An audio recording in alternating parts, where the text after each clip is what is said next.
ایک کہانی بڑی پرانی۔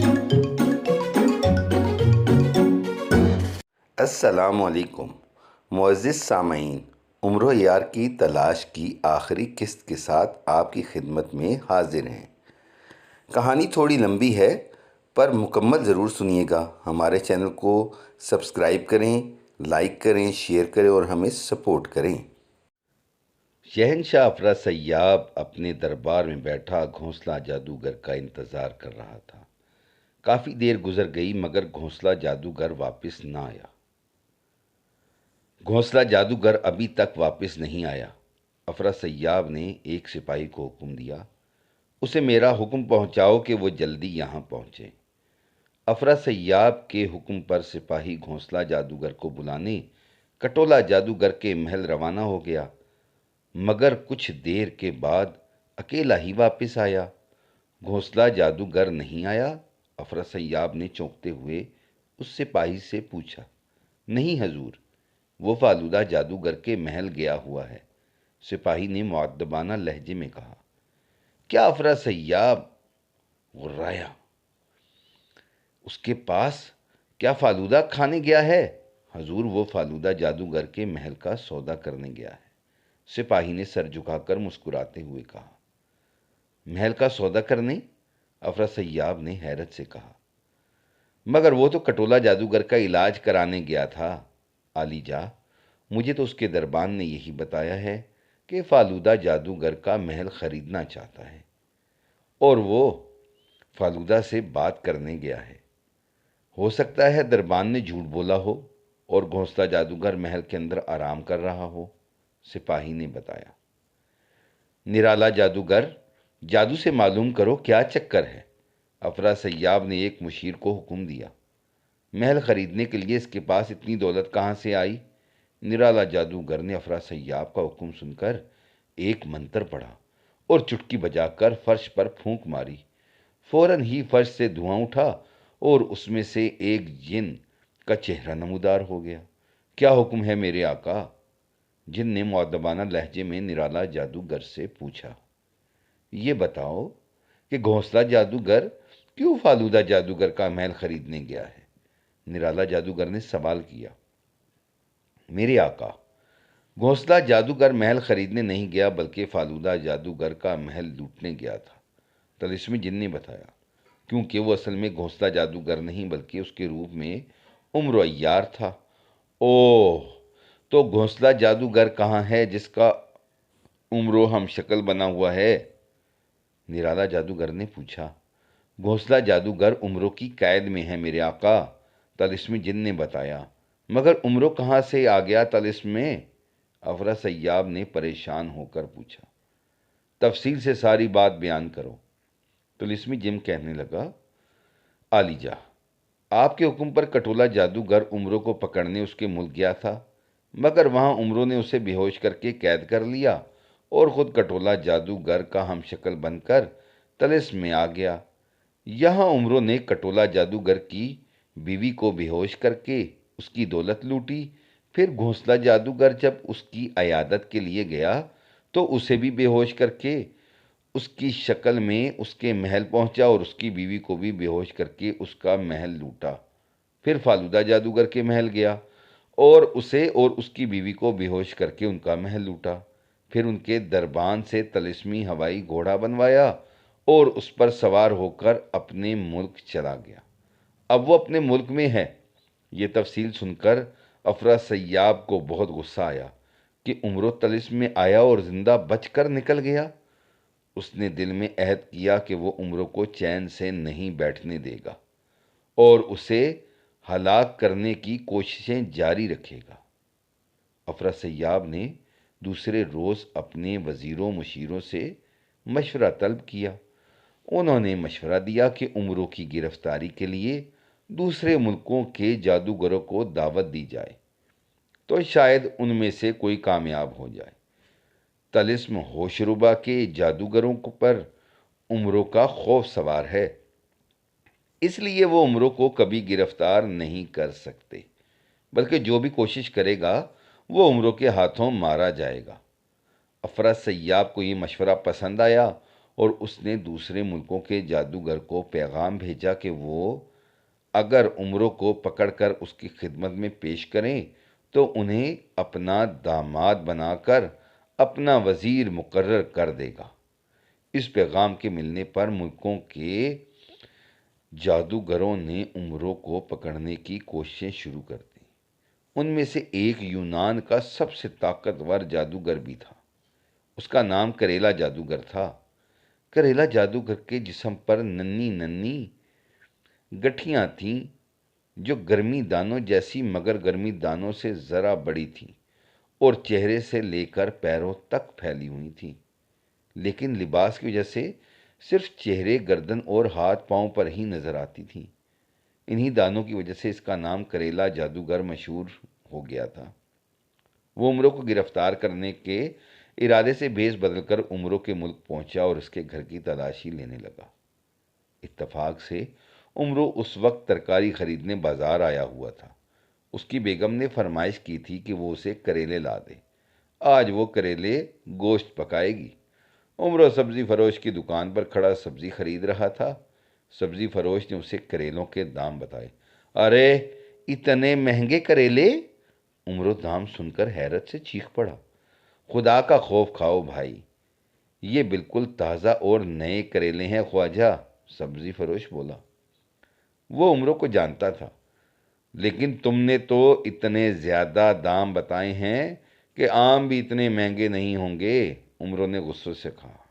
حالانکہ آم میٹھے ہوتے ہیں اور کریلے کڑوے۔ اچھا، اگر کریلے مہنگے اور آم سستے ہیں تو آم ہی پکا لو، سبزی فروش نے بیزار ہو کر کہا۔ نہیں، میں تو کریلے ہی لوں گا، عمرو نے فیصلہ کن لہجے میں کہا۔ آدھے دام کرو۔ کیوں کروں؟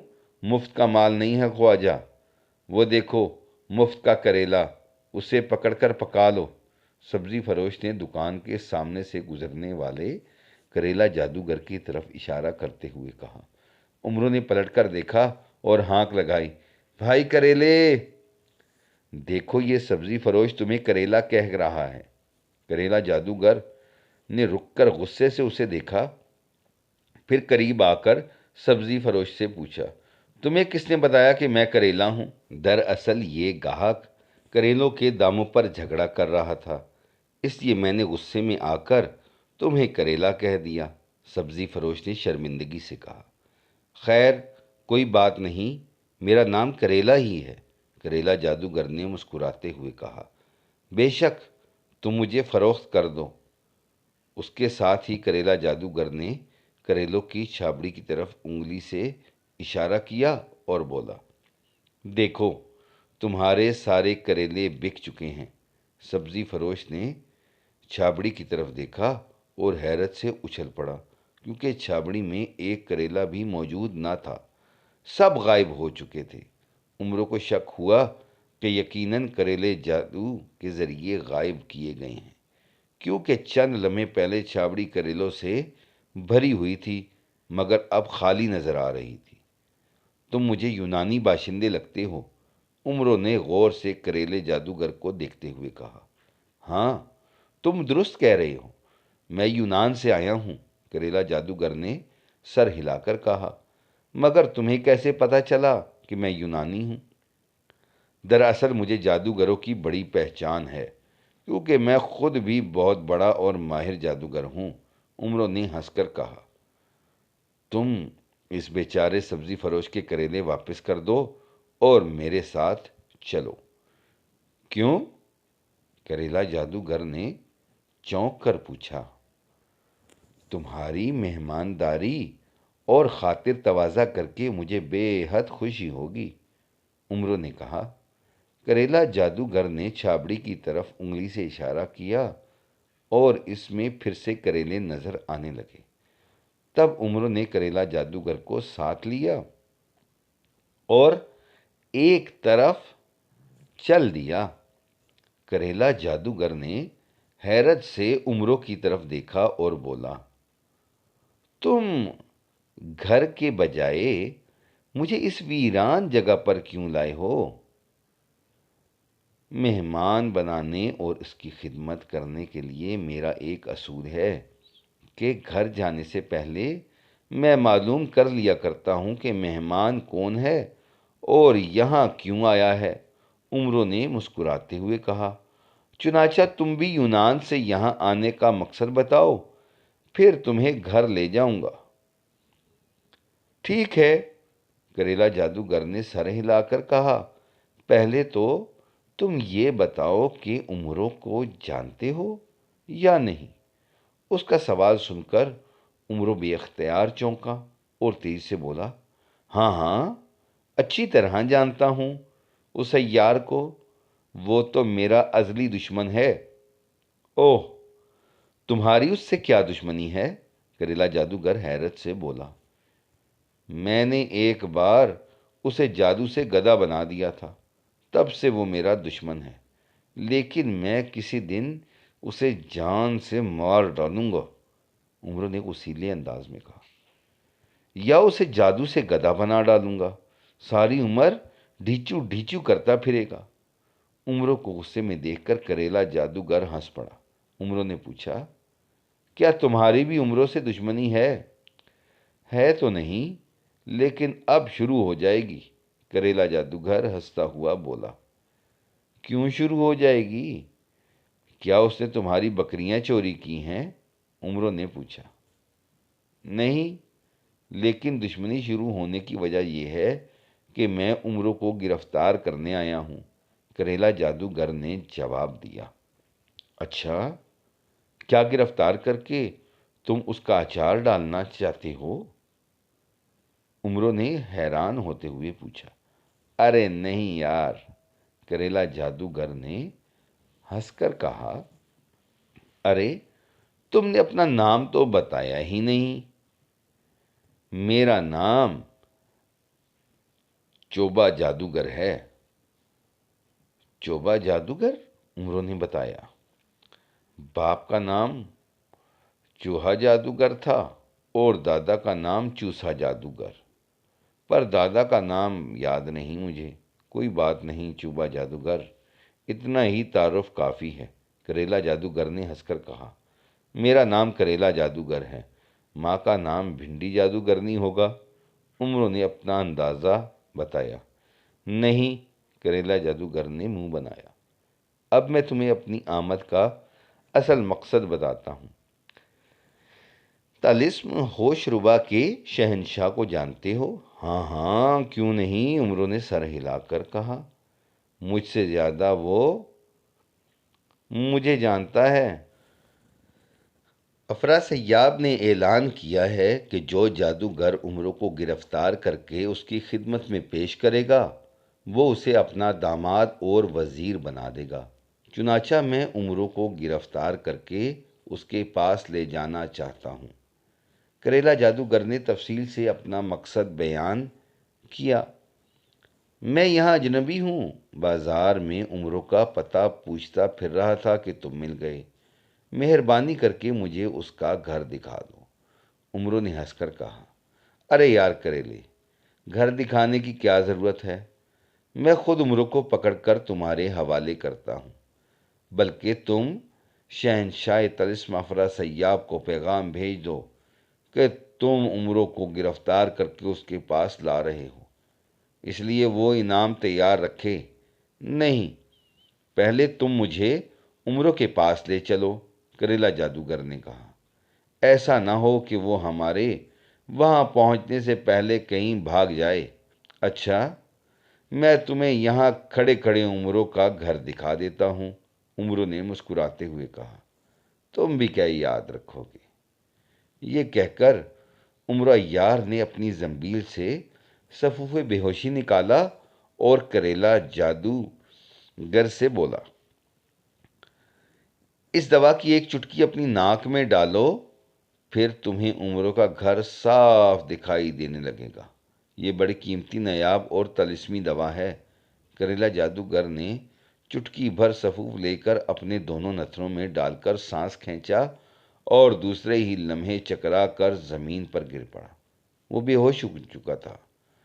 عمرو نے زنبیل سے رسی نکال کر اس کے ہاتھ پاؤں باندھے اور اس کی زبان میں سوئی پیوست کر دی تاکہ ہوش میں آ کر کوئی جادو نہ کر سکے۔ پھر اسے اٹھا کر اپنی زبیل میں ڈالا اور گھر کی طرف چل پڑا۔ عمروں نے گھر پہنچ کر اپنا گھوڑا تیار کیا، اس پر سوار ہو کر چل پڑا۔ شہر سے باہر آ کر وہ طلسم ہوش ربا کی طرف سفر کرنے لگا۔ شام کے وقت وہ طلسم ہوش ربا کی سرحد کے پاس جا پہنچا۔ وہاں رک کر اس نے زنبیل سے بے ہوش کریلا جادوگر کو نکالا اور رنگ و روغن عیاری سے اپنا ہم شکل بنانے لگا۔ کریلا جادوگر کی شکل تبدیل کرنے کے بعد اس نے اپنی شکل تبدیل کی۔ اب کریلا جادوگر عمرو دکھائی دے رہا تھا۔ عمرو نے کریلا جادوگر کو اٹھا کر اپنے پیچھے گھوڑے کی پشت پر ڈالا اور باندھنے لگا۔ طلسم ہوش ربا کی سرحد پر محافظ جادوگر پہرا دے رہے تھے۔ عمرو اس وقت کریلا جادوگر کا ہم شکل بنا ہوا تھا، جبکہ اس کے پیچھے گھوڑے پر بندھا کریلا جادوگر عمرو عیار نظر آ رہا تھا۔ عمرو طلسم ہوش ربا کی سرحد میں داخل ہوا ہی تھا کہ سامنے ایک محافظ آتا دکھائی دیا اور اس نے عمرو کو رکنے کا اشارہ کیا۔ عمرو اس کے قریب پہنچ کر گھوڑے سے اترا۔ او بدبخت، کون ہے تو؟ مجھے روکنے کی کوشش کیوں کی؟ کیا تو مجھے نہیں جانتا؟ عمرو نے سخت لہجے میں اس محافظ سے کہا۔ محافظ ڈر گیا، شاید وہ طلسم کا کوئی بڑا افسر ہے۔ اس نے ادب سے کہا، حضور، میں نے آپ کو پہچانا نہیں، ورنہ رکنے کی جرت نہ کرتا۔ بس یہاں پہرے دیتا رہتا، اور میرا نام شامی جادوگر ہے۔ کیا تم شام کے وقت پیدا ہوئے تھے؟ عمرو نے اسے گھورتے ہوئے پوچھا۔ نہیں حضور، یہ تو میرا نام ہے، محافظ سٹپٹا کر بولا۔ اچھا تو سنو شامی جادوگر، شام ہو چکی ہے، ورنہ میں تمہیں اس گستاخی کی سزا افراسیاب سے سخت ترین دلواتا۔ میرا نام کریلا جادوگر ہے اور میں افراسیاب کی سب سے چھوٹی ملکہ بھنڈی جادوگرنی کا سب سے بڑا بھائی ہوں۔ ہٹو آگے سے۔ مگر افراسیاب کی کسی ملکہ کا نام بھنڈی جادوگرنی نہیں ہے، شامی جادوگر نے تیزی سے کہا۔ ہو سکتا ہے شادی کے بعد افراسیاب نے اس کا نام تبدیل کر کے ٹنڈی جادوگرنی کر دیا ہو، عمرو نے ہنس کر کہا۔ اچھا، اور یہ تم گھوڑے پر کسے باندھے رکھا ہے؟ شامی جادوگر نے پوچھا۔ ارے اسی کو تو میں افراسیاب کی خدمت میں پیش کرنے جا رہا ہوں، یہ عمرو عیار ہے، عمرو نے مسکراتے ہوئے بتایا۔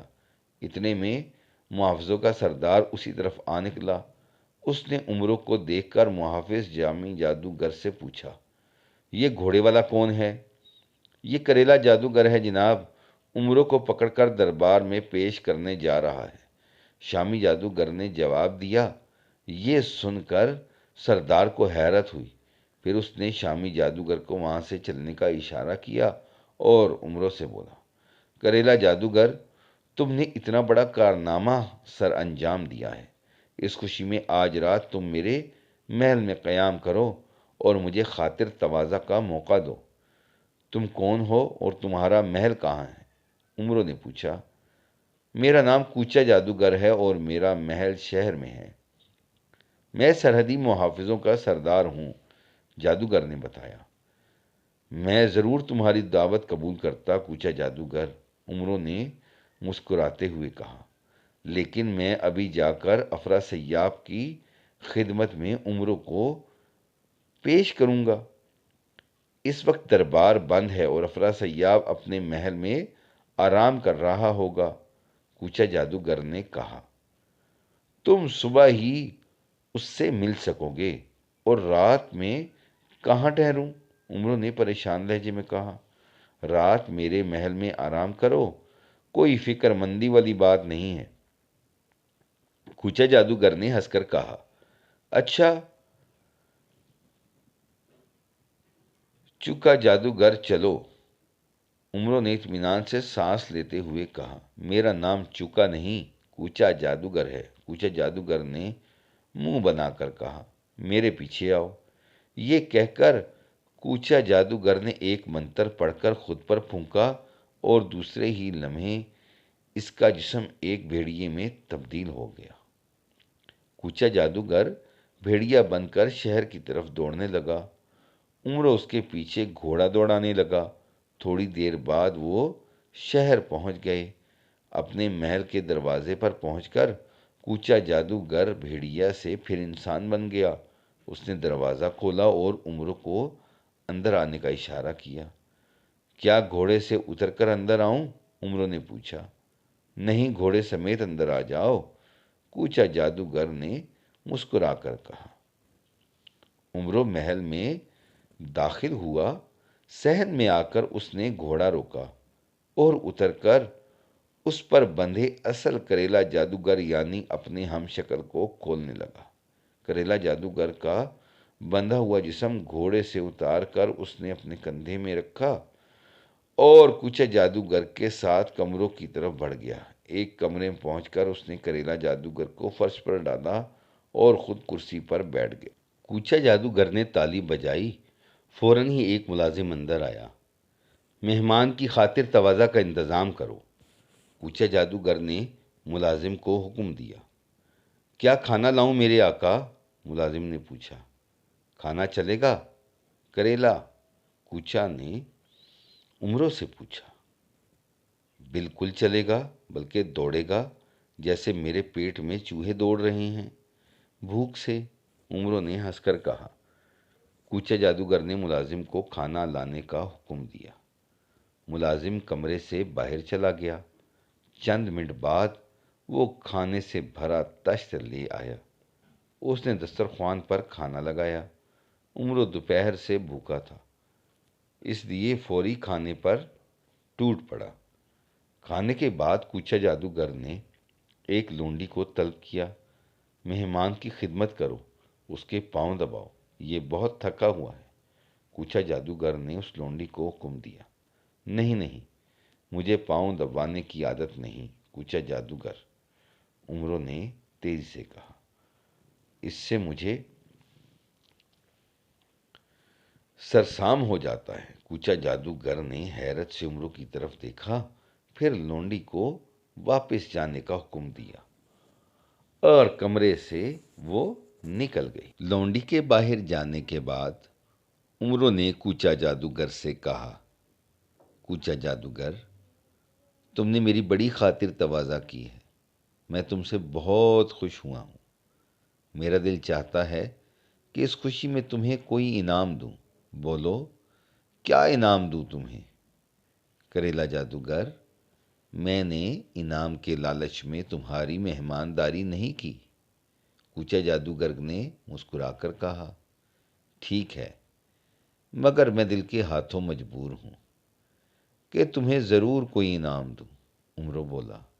اچھا، اگر تم انعام دینا ہی چاہتے ہو تو مجھے افراسیاب کا وزیر بنوا دو، کوچا جادوگر ہنستا ہوا بولا۔ میں تمہیں وزیر کیسے بنوا سکتا ہوں؟ افراسیاب میری بات کیوں مانے گا؟ عمرو عیار نے چونکتے ہوئے کہا۔ اس لیے مانے گا کہ تم نے عمرو کو گرفتار کرنے کا عظیم الشان اور ناقابل فراموش کارنامہ انجام دیا ہے، کوچا جادوگر بولا۔ عمرو نے مسکرا کر کہا۔ اچھا، عمرو کی گرفتاری پر افراسیاب نے جس انعام کا اعلان کر رکھا ہے اس کے مطابق وہ مجھے اپنا داماد اور وزیر بنائے گا، لیکن میں صرف داماد بنوں گا اور وزارت تمہیں دلاؤں گا۔ کیا افراسیاب تمہارے انعام کی وزارت مجھے دے دے گا؟ کوچا جادوگر نے خوش ہو کر کہا۔ ہاں، اس کا تو باپ بھی دے گا، عمرو نے سینہ تان کر کہا۔ عمرو کو گرفتار کر کے افراسیاب پر اتنا بڑا احسان کیا ہے کہ وہ پوری سلطنت بھی مجھے دے کر اس احسان کا بدلہ نہیں اتار سکتا۔ ہاں، یہ بات تو ہے، کوچا جادوگر نے مسکراتے ہوئے کہا۔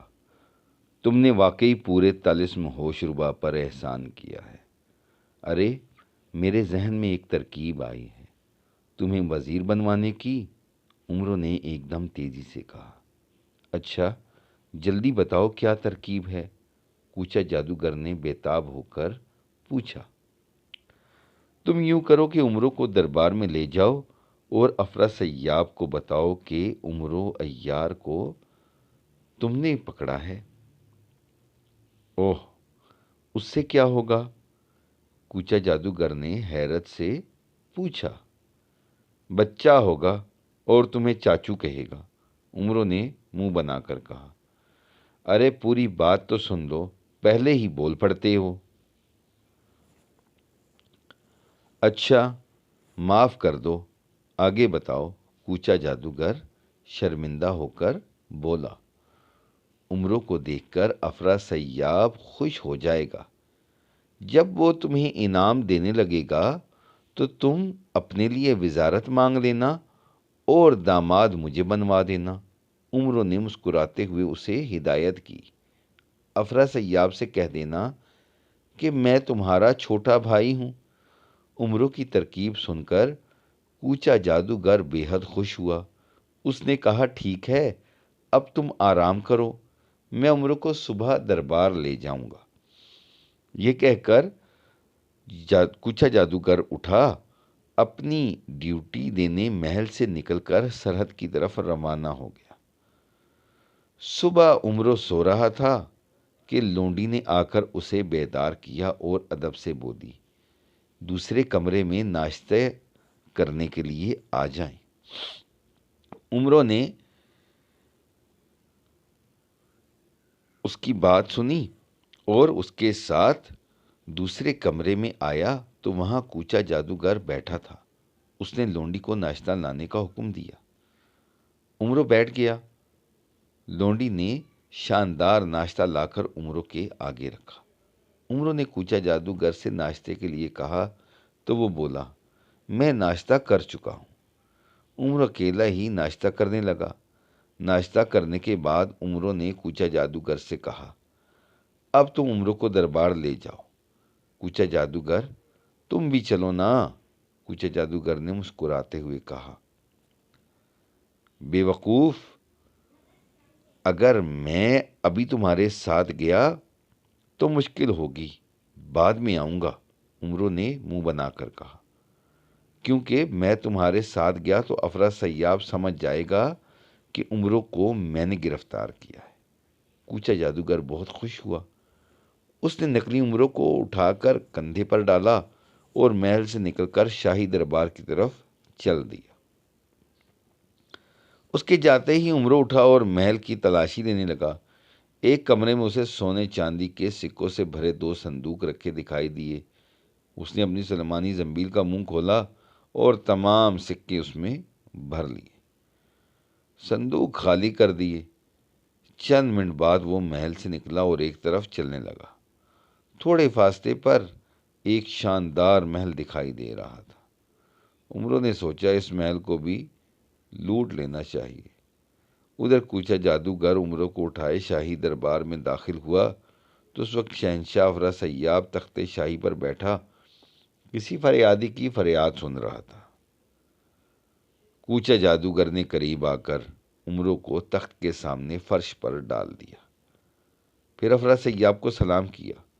کوچا جادوگر، یہ بے ہوش آدمی کون ہے اور تم اس کے ہاتھ پاؤں کیوں باندھ کر اسے لائے ہو؟ افرا سیاب نے پوچھا۔ کیا یہ کوئی مجرم ہے؟ جی ہاں علی جاں، یہ ہمارے ملک کا سب سے بڑا مجرم ہے، کوچا جادوگر نے مؤدبانہ لہجے میں کہا۔ آپ نے اعلان کر رکھا ہے جو جادوگر عمرو عیار کو گرفتار کر کے لائے گا اسے ہم اپنا داماد اور وزیر بنائیں گے۔ چنانچہ میں نے 1000 جتن کر کے اور مشکلات میں پڑ کر عمرو کو گرفتار کیا ہے۔ یہ عمرو عیار ہی ہے؟ کوچا جادوگر نے خاموش ہو کر عمرو کے چہرے پر بندھا ہوا رومال ہٹایا۔ عمرو کو پہچان کر افرا سیاب خوشی سے اچھل پڑا۔ درباریوں نے بھی عمرو کو دیکھ کر خوشی سے نعرے لگائے۔ سب لوگ خوش نظر آ رہے تھے۔ افرا سیاب نے مسکراتے ہوئے کوچا جادوگر سے کہا، کوچا جادوگر، بلا شبہ تم ہمارے ملک کے سب سے عقل مند اور سب سے بہادر جادوگر ہو۔ تم نے طلسم ہوش ربا کے موذی دشمن عمرو کو گرفتار کرنے کا عظیم الشان کارنامہ سر انجام دیا ہے۔ جسے طلسم کی تاریخ میں سنہری حروف سے لکھا جائے گا۔ جی ہاں علی جا، کوچہ جادوگر نے انتہائی ناقابل فراموش کارنامہ انجام دیا ہے، وزیر اعظم نے مسکراتے ہوئے کہا۔ کوچہ جادوگر، تم نے طلسم ہوش ربا والوں پر احسان عظیم کیا ہے۔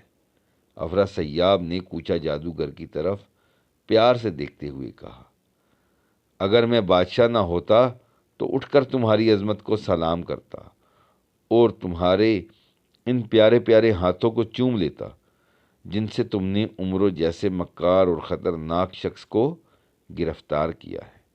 تمہارے اس کارنامے پر اگر تمہیں پوری سلطنت تخت و تاج بھی انعام میں دیا جائے تو تمہارے کارنامے کے مقابلے میں کم رہے گا۔ بالکل عالی جا، وزیر اعظم نے سر ہلا کر افرا سیاب کی تائید کی۔ اتنے بڑے کارنامے کا ہمارے پاس کوئی بدل نہیں ہے، افرا سیاب نے ہنس کر کہا، لیکن جس انعام کا میں نے وعدہ کر رکھا ہے وہ تمہیں ضرور ملے گا۔ کوچہ جادوگر، چنانچہ آج سے میں تمہیں اپنا وزیر مقرر کرتا ہوں۔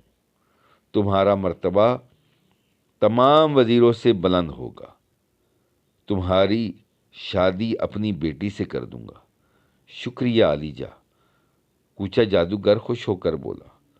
میری درخواست ہے کہ مجھے صرف اپنا وزیر بنائیں اور میرے بجائے میرے چھوٹے بھائی کو اپنا داماد بنا کر شہزادی حضور سے اس کی شادی کرا دیں۔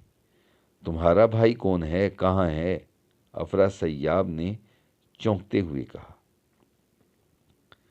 اس کا نام کریلا جادوگر ہے، وہ گھر بیٹھا ہے، کوچہ جادوگر نے بتایا۔ ٹھیک ہے، ہمیں بطور داماد تمہارا بھائی منظور ہے۔ جاؤ کریلا جادوگر کو یہاں لے آؤ، افرا سیاب نے سر ہلاتے ہوئے حکم دیا۔ بہت بہتر حضور، میں ابھی اسے لے کر آتا ہوں، کوچہ جادوگر نے خوش ہو کر کہا۔ کوچہ جادوگر، ذرا جلدی آنا، وزیر اعظم نے ہدایت کی، تاکہ تمہیں وزارت عظمیٰ کا قلم دان دے دیا جائے۔ یہ سن کر کوچہ جادوگر فوراً ہی دربار سے نکلا اور کریلا جادوگر کو بلانے اپنے محل کی طرف بڑھتا چلا گیا۔ شاندار محل کے دروازے پر ایک دربان کھڑا پہرا دے رہا تھا۔ عمرو سمجھ گیا کہ وہ کسی سرکاری افسر کا محل ہے اور وہ محل کی طرف بڑھتا جا رہا تھا۔ یہ محل کس بادشاہ کا ہے؟ اس نے قریب پہنچ کر دربان سے سوال کیا۔ بادشاہ کا نہیں، بادشاہ کے وزیر چلان جادوگر کا ہے، دربان نے مسکرا کر بتایا۔ اچھا، میں اس سے ملنا چاہتا ہوں، اسے میری آمد کی خبر دے دو۔ مگر اس وقت گھر میں اس کی بیوی نیلی جادوگرنی ہے، دربان نے کہا۔ ارے احمق دربان، میں اسی سے تو ملنے آیا ہوں، عمرو نے ہنس کر بتایا۔ اسے بتاؤ کہ اس کا چچا یونانی جادوگر آیا ہے۔ حضور، آپ اس کے چچا ہیں تو آپ کو اجازت لینے کی کیا ضرورت ہے؟ دربان نے مؤدبانہ لہجے میں کہا۔ اندر چلے جائیں۔ اسی لمحے ایک طرف سے کوچہ جادوگر آتا دکھائی دیا۔ عمرو نے دربان سے کہا، اچھا، پہلے میں دربار جا رہا ہوں، پھر آؤں گا۔ یہ کہہ کر عمرو کوچہ جادوگر کی طرف بڑھ گیا۔ کوچہ جادوگر نے قریب آ کر کہا، ارے یار مہربان، تم کہاں گھوم رہے ہو؟ بس ایسے ہی چہل قدمی کے لیے نکلا تھا، عمرو نے جواب دیا۔ دربار میں تمہارا انتظار کیا جا رہا ہے، جلدی چلو، کوچہ جادوگر نے مسکرا کر کہا۔ کیوں؟ کیا ہوا؟ عمرو نے چونکتے ہوئے پوچھا۔ تمہاری مہربانی سے میں وزیر بن گیا ہوں، کوچہ جادوگر بولا۔ میری سفارش پر افرا سیاب تمہیں اپنا داماد بنانا چاہتا ہے اور اس نے تمہیں طلب کیا ہے۔ میں نے افرا سیاب کو بتایا ہے کہ تم میرے چھوٹے بھائی ہو۔ اچھا، تم چلو، میں ذرا اپنی بھتیجی نیلی جادوگرنی سے مل کر آ رہا ہوں، لیکن تم افرا سیاب سے کہنا کہ میں غسل کر رہا ہوں، عمرو نے کہا۔ ٹھیک ہے، کوچہ جادوگر نے سر ہلا کر کہا، مگر جلدی آنا۔ ابھی مجھے وزارت کا قلمدان دیا جائے گا۔ یہ کہہ کر کوچا جادوگر دربار کی طرف چل دیا۔ شاہی دربار کا دروازہ کھلا تھا۔ کوچا جادوگر دربار میں داخل ہوا۔ تخت کے سامنے پہنچ کر اس نے افراسیاب کو سلام کیا۔ کیا بات ہے، کریلا جادوگر کو نہیں لائے جسے ہم داماد بنانا چاہتے ہیں؟ افراسیاب نے اس سے پوچھا۔ عالی جاہ، کریلا جادوگر غسل کر رہا ہے، تھوڑی دیر بعد آ جائے گا، کوچا جادوگر نے ادب سے جواب دیا۔ افراسیاب کے حکم پر کوچا جادوگر کو وزیر کی کرسی دی گئی۔ وہ کرسی پر بیٹھا تو تمام درباریوں نے اسے وزیر بننے پر مبارکباد دی۔ اسے ہوش میں لایا جائے۔ افراسیاب نے فرش پر پڑے عمروں کی طرف اشارہ کرتے ہوئے کہا۔ فوراً ہی ایک سپاہی نے آگے بڑھ کر عمروں کے چہرے پر بے ہوشی دور کرنے والی دوا چھڑکی اور اسے ہوش آ گیا۔ اس نے آنکھیں کھولیں اور حیرت سے ادھر ادھر دیکھنے لگا، جیسے یہ اس کے لیے اجنبی جگہ ہو۔ عمرو، آخر تم پکڑے ہی گئے، افراسیاب نے ہنس کر کہا۔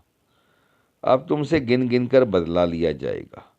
تم نے ہمارے بہت سے جادوگروں کو ہلاک کیا ہے اور بے شمار کو لوٹا ہے۔ بولو، تمہیں کیسی سزا دی جائے؟ جواب میں عمرو خاموش رہا۔ افراسیاب نے سخت لہجے میں دوبارہ پوچھا۔ بولو خبیث عمرو، تمہیں کون سی سزا دی جائے؟ اس بار عمرو نے جواب میں اپنی زبان باہر نکال کر اسے دکھائی۔ زبان میں سوئی پیوست تھی، جس کی وجہ سے عمرو بولنے سے لاچار تھا۔ عمرو کے منہ سے سوئی نکال دو تاکہ یہ بات کر سکے۔ اس کے لیے سزا تجویز کر کے ہمیں بتائے۔ افراسیاب نے ایک سپاہی کو حکم دیا۔ اس سپاہی نے آگے بڑھ کر عمرو کی زبان میں پیوست سوئی نکال دی۔ تب ہی عمرو نے ایک منتر پڑھا کر خود پر پھونکا۔ اس کے ہاتھ پاؤں پر بندھی رسیاں ٹوٹ گئیں۔ رسیوں سے آزاد ہو کر عمرو کھڑا ہو گیا۔ یہ دیکھ کر افراسیاب نے جلدی سے اسے للکارا۔ بھاگنے کی کوشش مت کرنا عمرو۔ عالی جاہ، میں عمرو نہیں ہوں، آپ کو غلط فہمی ہوئی ہے، نقلی عمرو نے سٹپٹا کر کہا۔ کیا بک رہے ہو عمرو؟ کیا ہم اندھے ہیں؟ افراسیاب غرایا۔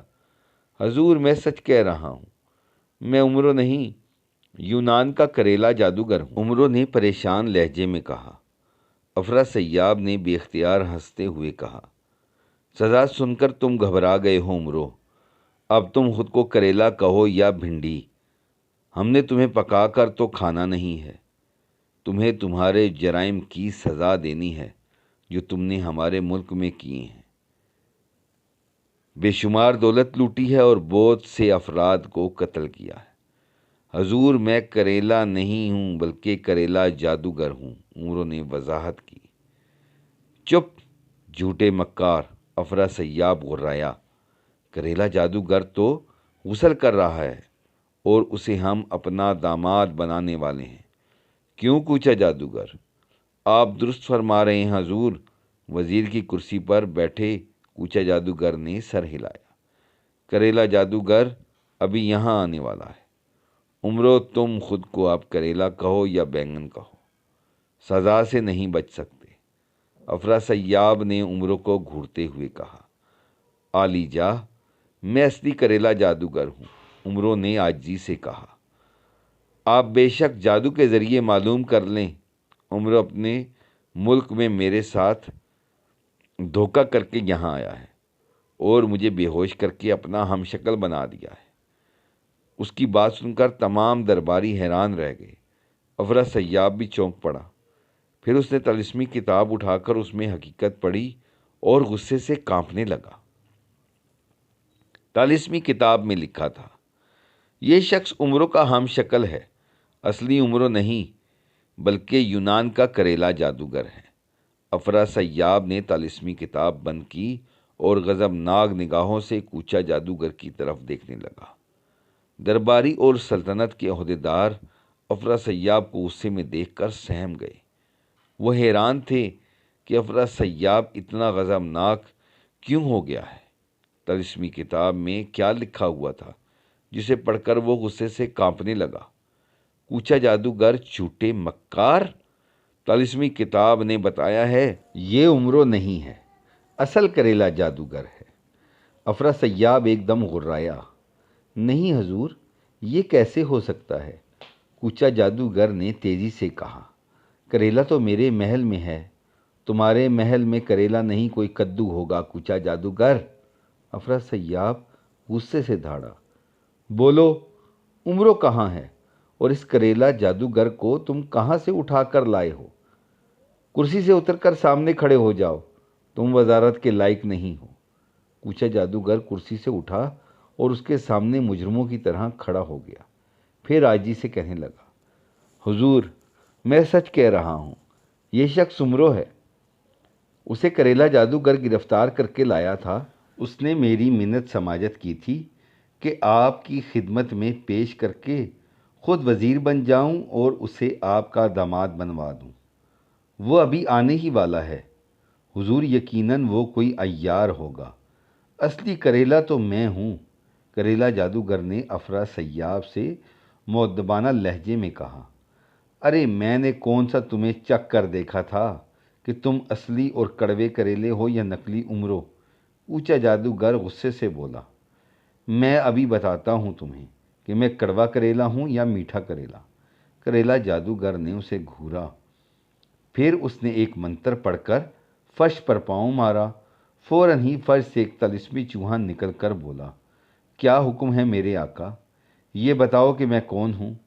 کریلا جادوگر نے طلسمی چوہے کو حکم دیا، اصلی ہوں یا نقلی ہوں؟ آپ کریلا جادوگر ہیں میرے آقا، بالکل اصلی اور خالص کریلے کی طرح۔ طلسمی چوہے نے مؤدبانہ لہجے میں کہا۔ اچھا، مجھے کس نے بے ہوش کیا اور عمرو کا ہم شکل بنایا، اور نقلی کریلا جادوگر کون ہے؟ کریلا جادوگر نے دوسرا سوال کیا۔ طلسمی چوہے نے جواب دیا، آپ کو عمرو یار نے بے ہوش کر کے اپنا ہم شکل بنایا اور خود آپ کا ہم شکل بنا ہوا ہے میرے آقا۔ طلسمی چوہے سے حقیقت سن کر سب لوگ حیران رہ گئے۔ کریلا جادوگر نے طلسمی چوہے پر پھونک ماری اور وہ غائب ہو گیا۔ کوچا جادوگر اب اور بھی پریشان نظر آ رہا تھا۔ اس کی سمجھ میں نہیں آ رہا تھا یہ کیا ہو رہا ہے۔ کوچا جادوگر افرا سیاب نے غصے سے اس کی طرف دیکھتے ہوئے کہا، سن لیا تم نے کمبخت؟ طلسمی چیزیں کبھی جھوٹ نہیں بولتی۔ جسے تم کریلا جادوگر سمجھ کر گھر چھوڑ آئے ہو وہ اصل میں عمرو عیار ہے۔ تمہیں سخت سزا دی جائے گی اور اب اس کریلا جادوگر کو وزیر بنایا جائے گا، لیکن پہلے تم جا کر عمرو کو پکڑ کر لاؤ۔ ایسا نہ ہو کہ وہ تمہاری دولت، تمہارا محل سب کچھ لوٹ کر فرار ہو جائے۔ محل اور دولت لوٹ جانے کی بات سن کر کوچا جادوگر ایک دم گھبرا گیا کہ وزارت ملنے کی تو امید نہیں رہی، دولت بھی ہاتھ سے نہ نکل جائے۔ چنانچہ اس نے افرا سیاب سے کہا، حضور، میں اس کمبخت عمرو کو ابھی کان سے پکڑ کر لاتا ہوں۔ کوچا جادوگر غضبناک ہو کر دربار سے نکلا اور نیلی جادوگرنی کے محل کی طرف چل دیا۔ اس کے جانے کے بعد افرا سیاب نے کریلا جادوگر کے چہرے پر ایک منتر پھونکا اور اس کی اصلی صورت ظاہر ہو گئی۔ اب وہ عمرو کے بجائے کریلا جادوگر نظر آ رہا تھا۔ تمام درباری اس یونانی جادوگر کو حیرت سے دیکھ رہے تھے جس کے چہرے پر کریلے کی مانند ننھے ننھے دانے تھے۔ کریلا جادوگر، اگر تم نے عمرو کو گرفتار کر لیا تھا تو سیدھا ہماری خدمت میں لے آتے۔ افرا سیاب نے کریلا جادوگر سے کہا، عالی جا، میں عمرو کو پکڑنے اس کے ملک گیا تھا مگر اس کی شکل سے واقف نہ تھا۔ کریلا جادوگر نے کہا، عمرو مجھے بازار میں ملا تھا، میں نے اس سے عمرو کا پتہ پوچھا تو اس نے خود کو جادوگر بتایا اور کہا کہ وہ عمرو کو پکڑنے میں میری مدد کرے گا اور پکڑ کر میرے حوالے کرے گا۔ میں اس خبیث کی عیاری کو نہ سمجھ سکا اور اس پر اعتبار کر کے اس کے ہمراہ چل پڑا، مگر اس نے مجھے ایک جگہ دھوکے سے بے ہوش کر ڈالا۔ اس کے بعد مجھے اب یہاں ہوش آیا ہے عمروں کی عیاری کا حال سن کر تمام درباری مسکرائے بغیر نہ رہ سکے۔ افرا سیاب بھی زیر لب مسکرا رہا تھا۔ نیلی جادوگرنی کے دروازے پر آ کر عمروں نے دربان سے کہا، میں دربار میں بعد میں جاؤں گا، پہلے اپنی بھتیجی سے ملوں گا، ہو سکتا ہے بعد میں موقع نہ ملے۔ عمروں کی بات سن کر دربان نے محل کا دروازہ کھول دیا۔ عمروں نے محل میں داخل ہوتے ہوئے پوچھا، وہ کس کمرے میں ہے؟ ذرا مجھے دکھا دو۔ اس وقت تو وہ غسل کرتی ہے، شاید غسل خانے میں ہو۔ دربان نے کہا، آپ کمرے میں جا کر بیٹھ جائیں۔ کیا اندر دوسرے غلام اور کنیزیں نہیں ہیں؟ عمروں نے پوچھا۔ نہیں جناب، آج ان کی چھٹی کا دن ہے، صرف میں ہی ہوتا ہوں اور کوئی نہیں ہے، یہاں سارے کام میں کرتا ہوں، دربان نے جواب دیا۔ افسوس، میں تو ان سب کے لیے برفی لایا تھا، اپنے ملک کی سوغات، یونانی برفی۔ عمروں نے اپنی زنبیل سے برفی کا لفافہ نکالتے ہوئے کہا، خیر تم تو اپنا حصہ کھاؤ، ان کا حصہ میں نیلی کو دے جاؤں گا، وہ کل آ کر کھا لیں گے۔ یہ کہہ کر اس نے برفی کا ایک ٹکڑا دربان کے حوالے کیا اور بولا، سچ بتانا میٹھی ہے یا نہیں؟ دربان نے برفی منہ میں ڈالی اور کھاتا ہوا بولا، یہ تو بہت لذیذ اور بے حد میٹھی ہے جناب۔ بس دوسرے ہی لمحے اس کا سر چکرایا اور وہ بے ہوش ہو کر گر پڑا۔ عمروں نے تیزی سے اسے اٹھایا اور اپنی زنبیل میں ڈال کر کمروں کی طرف بڑھ گیا۔ غسل خانے سے پانی گرنے کی آواز آ رہی تھی۔ عمروں نے ایک کمرے کا رخ کیا اور کمرے میں آ کر دربان کو زنبیل سے نکال کر فرش پر لٹا دیا، پھر تیزی سے اس کا لباس اتار کر خود پہنا اور اسے اپنا پہنا دیا۔ پھر اس نے زنبیل سے رنگ و روغن عیاری نکالا اور اپنی شکل تبدیل کرنے لگا۔ پھر اس نے دربان کی شکل بھی تبدیل کر دی۔ اب وہ خود دربان نظر آ رہا تھا اور دربان کریلا جادوگر کا ہم شکل بن چکا تھا۔ اس نے دربان کے ہاتھ پاؤں باندھے اور اس کی زبان میں سوئی پیوست کر دی۔ اسی لمحے ایک بڑھیا کمرے میں داخل ہوئی، اس کے بال گیلے تھے۔ عمروں سمجھ گیا کہ وہی نیلی جادوگرنی ہے، کیونکہ دربان نے بھی بتایا تھا کہ وہ نیلی جادوگرنی اس وقت غسل کرتی ہے اور غسل خانے میں ہوگی۔ او کم بخت دربان، تم یہاں کیا کر رہے ہو؟ نیلی جادوگرنی نے عمروں کو دربان سمجھ کر غصے سے کہا، یہ بندھا ہوا آدمی کون ہے؟ عمروں نے دربان کی آواز میں کہا، بیگم صاحبہ، یہ آدمی چوری کرنے اندر گھس آیا تھا، مگر میں نے دیکھ لیا اور اسے بے ہوش کر کے آپ کی خدمت میں پیش کرنے کے لیے اس کمرے میں لے آیا۔ آپ غسل کر رہی تھیں، ورنہ اس کی جیب سے برآمد ہونے والی یونانی عطر آپ کو دے دیتا۔ یونانی عطر ہے تو کیا ہوا؟ پرستانی عطر تو نہیں ہے نا؟ نیلی جادوگرنی نے ہنس کر کہا، مگر یہ بہت قیمتی عطر ہے بیگم صاحبہ، ایسا عطر صرف افرا سیاب کی ملکہ حیرت کے پاس ہوتا ہے، یہ دیکھیے۔ عمروں نے دربان کی آواز میں کہا۔ اس نے اپنی جیب سے عطر کی شیشی نکالی اور نیلی جادوگرنی کے ہاتھ میں دیتے ہوئے کہا، میں غلط نہیں کہہ رہا ہوں، یونانی عطر پوری دنیا میں مشہور ہے، پرستان کی پریاں بھی اپنے لیے یونان سے ہی عطر منگواتی ہیں۔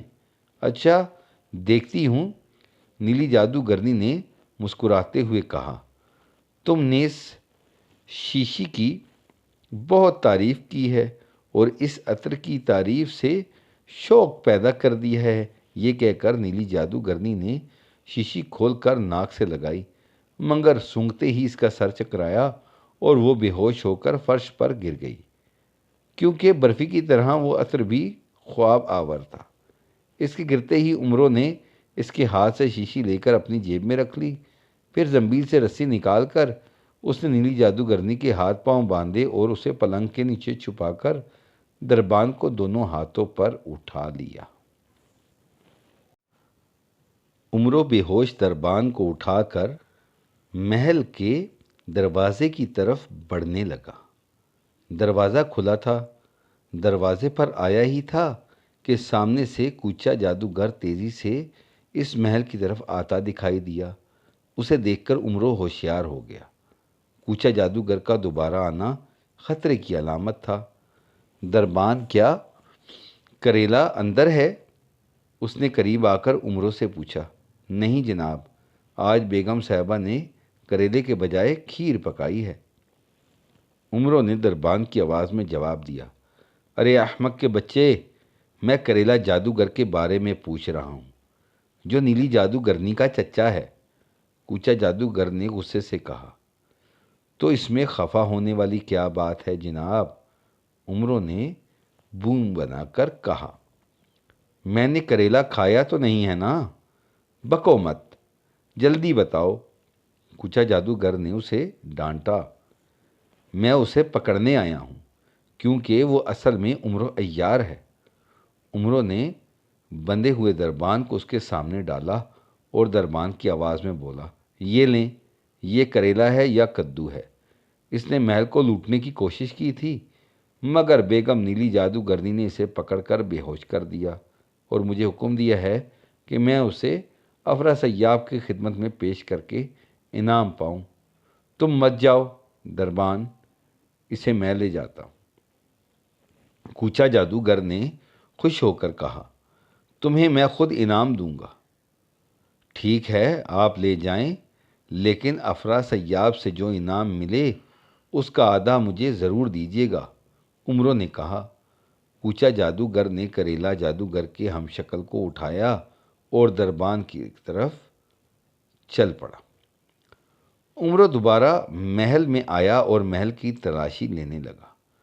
ایک کمرے میں اسے سونے چاندی کے اشرفیوں سے بھرے 7 صندوق دکھائی دیے۔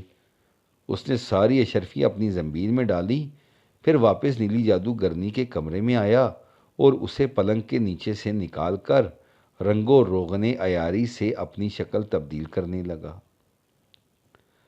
افرا سیاب اور اس کے درباری بے چینی سے کوچا جادوگر کا انتظار کر رہے تھے، جو نیلی جادوگرنی کے محل سے عمرو کو پکڑنے گیا ہوا تھا۔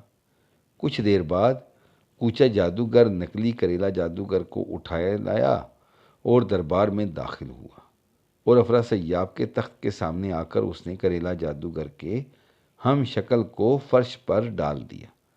لیجئے حضور، یہ ہے عمرو عیار، جو کریلا جادوگر کا ہم شکل بنا ہوا ہے۔ اس نے مؤدبانہ لہجے میں افرا سیاب سے کہا، بڑی مشکل سے پکڑا ہے۔ اس نے بھاگنے کی کوشش کی تو میں نے اسے بے ہوش کر کے ہاتھ پاؤں باندھ دیے ہیں۔ اچھا، افرا سیاب نے خوش ہو کر کہا، عمرو کو پکڑنے کی خوشی میں تمہاری سزا معاف۔ اسے ذرا ہوش میں لاؤ۔ کوچا جادوگر نے ایک منتر پڑھ کر کریلا جادوگر کی ہم شکل پر پھونک ماری اور اسے ہوش آ گیا۔ وہ حیرت سے ادھر ادھر دیکھنے لگا۔ اس کا چہرہ صاف کرو تاکہ اصل شکل ظاہر ہو جائے۔ افرا سیاب نے ایک سپاہی کو حکم دیا۔ اس سپاہی نے کپڑا گیلا کیا اور عمرو کے چہرے کو صاف کیا اور اس کی اصل شکل دیکھ کر سب لوگ حیران رہ گئے، کیونکہ وہ عمرو کی شکل نہیں تھی۔ ارے، یہ تو میرا دربان ہے، وزیر چالان جادوگر حیرت سے بولا۔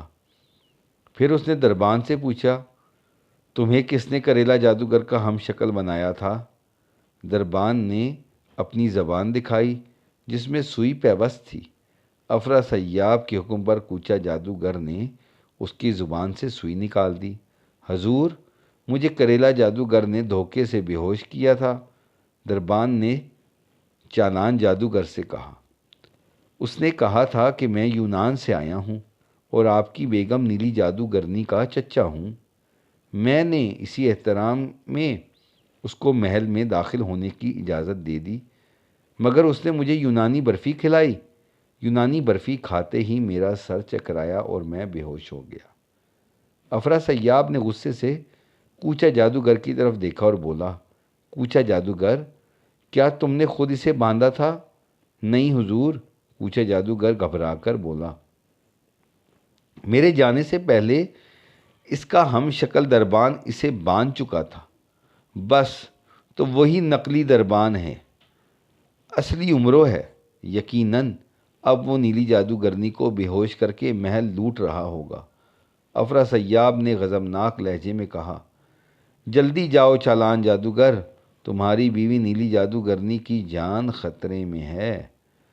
چالان جادوگر نے اپنے دربان کو ساتھ لیا اور فوراً ہی دربار سے نکل کر محل کی طرف چل پڑا۔ راستے میں اسے کوتوال جادوگر آتا دکھائی دیا تو اس نے کوتوال کو بھی ساتھ لے لیا۔ اپنے محل پہنچ کر اس نے کوتوال کو دربان کے ساتھ دروازے پر کھڑا کیا۔ اگر عمرو فرار ہونے کی کوشش کرے یا اس دروازے کی طرف آئے تو اس کو پکڑ لینا۔ اس نے کوتوال کو ہدایت کی، پھر وہ اکیلا ہی محل میں داخل ہوا۔ وہ ایک کمرے میں پہنچا تو وہاں اس کی بیوی نیلی جادوگرنی بیٹھی تھی۔ کیسے آئے ہو؟ اس نے چالان جادوگر کو دیکھ کر پوچھا۔ عمرو کو گرفتار کرنے، چالان جادوگر نے کہا۔ افرا سیاب نے کہا ہے کہ تمہاری بیوی اور محل خطرے میں ہیں۔ کہاں ہے وہ عیار؟ اسے میں نے پکڑ کر تہہ خانے میں بند کر دیا ہے، نیلی جادوگرنی نے جواب دیا۔ مگر یہ دیکھو کیسا عطر ہے کہ اسے سونگھنے سے میری آنکھیں سفید ہو گئی ہیں۔ اس نے ایک شیشی چالان جادوگر کو دی۔ چالان جادوگر نے شیشی کھول کر سونگھی اور سونگھتے ہی بے ہوش ہو گیا، کیونکہ وہ عطر بے ہوشی کا تھا اور نیلی جادوگرنی کے روپ میں عمرو عیار تھا۔ عمرو نے جلدی سے چالان جادوگر کا لباس اتار کر پہنا، پھر رنگ و روغن عیاری سے خود کو چالان جادوگر کا ہم شکل بنایا اور چالان جادوگر کے ہاتھ پاؤں باندھ کر اسے پلنگ کے نیچے چھپا دیا۔ اب وہ خود چالان جادوگر بنا ہوا تھا اور محل سے باہر آیا تو وہاں کوتوال جادوگر کھڑا تھا۔ اس نے پوچھا، کیا ہوا؟ جلدی سے طلسمی تخت بناؤ، عمرو نے محل کو لوٹ لیا ہے اور بھاگ گیا ہے، میں اس کے پیچھے جاؤں گا۔ عمرو نے چالان جادوگر کی آواز میں کہا۔ کوتوال نے فوراً ایک منتر پڑھ کر زمین پر پھونکا اور وہاں ایک خوبصورت ہوائی تخت نمودار ہو گیا۔ عمرو اس پر بیٹھ گیا۔ حضور، کیا میں بھی آپ کے ساتھ چلوں؟ کوتوال نے پوچھا۔ نہیں، تم یہاں ٹھہرو، میں ابھی عمرو کو گرفتار کر کے واپس آتا ہوں، عمرو یار نے چالان جادوگر کی آواز میں کہا۔ پھر اس نے تخت کو اڑنے کا حکم دیا۔ تخت فضا میں بلند ہونے لگا۔ کافی بلندی پر پہنچ کر عمرو نے تخت کو اپنے ملک چلنے کا حکم دیا اور تخت اس کی ملک کی طرف اڑنے لگا۔ افرا سیاب اور اس کے درباری بڑی بے چینی سے چالان جادوگر کا انتظار کر رہے تھے، جو اپنے محل سے عمرو کو پکڑنے گیا ہوا تھا۔ کافی دیر گزر گئی اور چالان جادوگر واپس نہ آیا تو افرا سیاب کو تشویش ہونے لگی۔ اس نے طلسمی کتاب پر منتر پڑھ کر پھونکا، پھر کتاب کھولی۔ اس کے پہلے صفحے پر لکھا ہوا تھا، چالان جادوگر اپنے محل میں بے ہوش پڑا ہے، عمرو اس کا محل لوٹ کر اس کا ہم شکل بن کر طلسمی تخت پر اپنے ملک جا رہا ہے۔ افرا سیاب نے غضبناک ہو کر کتاب بند کی اور سپاہیوں کو حکم دیا کہ چالان جادوگر کو لے آؤ، وہ اپنے محل میں بے ہوش پڑا ہے۔ سپاہی دوبارہ نکل کر چالان جادوگر کے محل پہنچے تو وہاں اپنے افسر کو کوتوال جادوگر کو دیکھ کر حیران ہوئے۔ کوتوال بھی سپاہیوں کی آمد پر چونکا۔ کیسے آئے ہو؟ اس نے سپاہیوں سے پوچھا۔ شہنشاہ کا حکم ہے کہ چالان جادوگر کو لے آئیں، ایک سپاہی نے بتایا، لیکن وہ تو عمرو کو پکڑنے گیا ہوا ہے، کوتوال نے کہا۔ نہیں جناب، افرا سیاب نے کہا ہے کہ وہ اپنے محل میں بے ہوش پڑا ہے، سپاہی نے ادب سے کہا۔ کوتوال حیران ہوا۔ وہ سپاہیوں کے ساتھ محل کے اندر گیا تو ایک کمرے میں چالان جادوگر بندھا ہوا ملا، جو بے ہوش پڑا تھا۔ ایک پلنگ کے نیچے نیلی جادوگرنی بھی بے ہوش پڑی تھی۔ کوتوال پریشان ہو گیا۔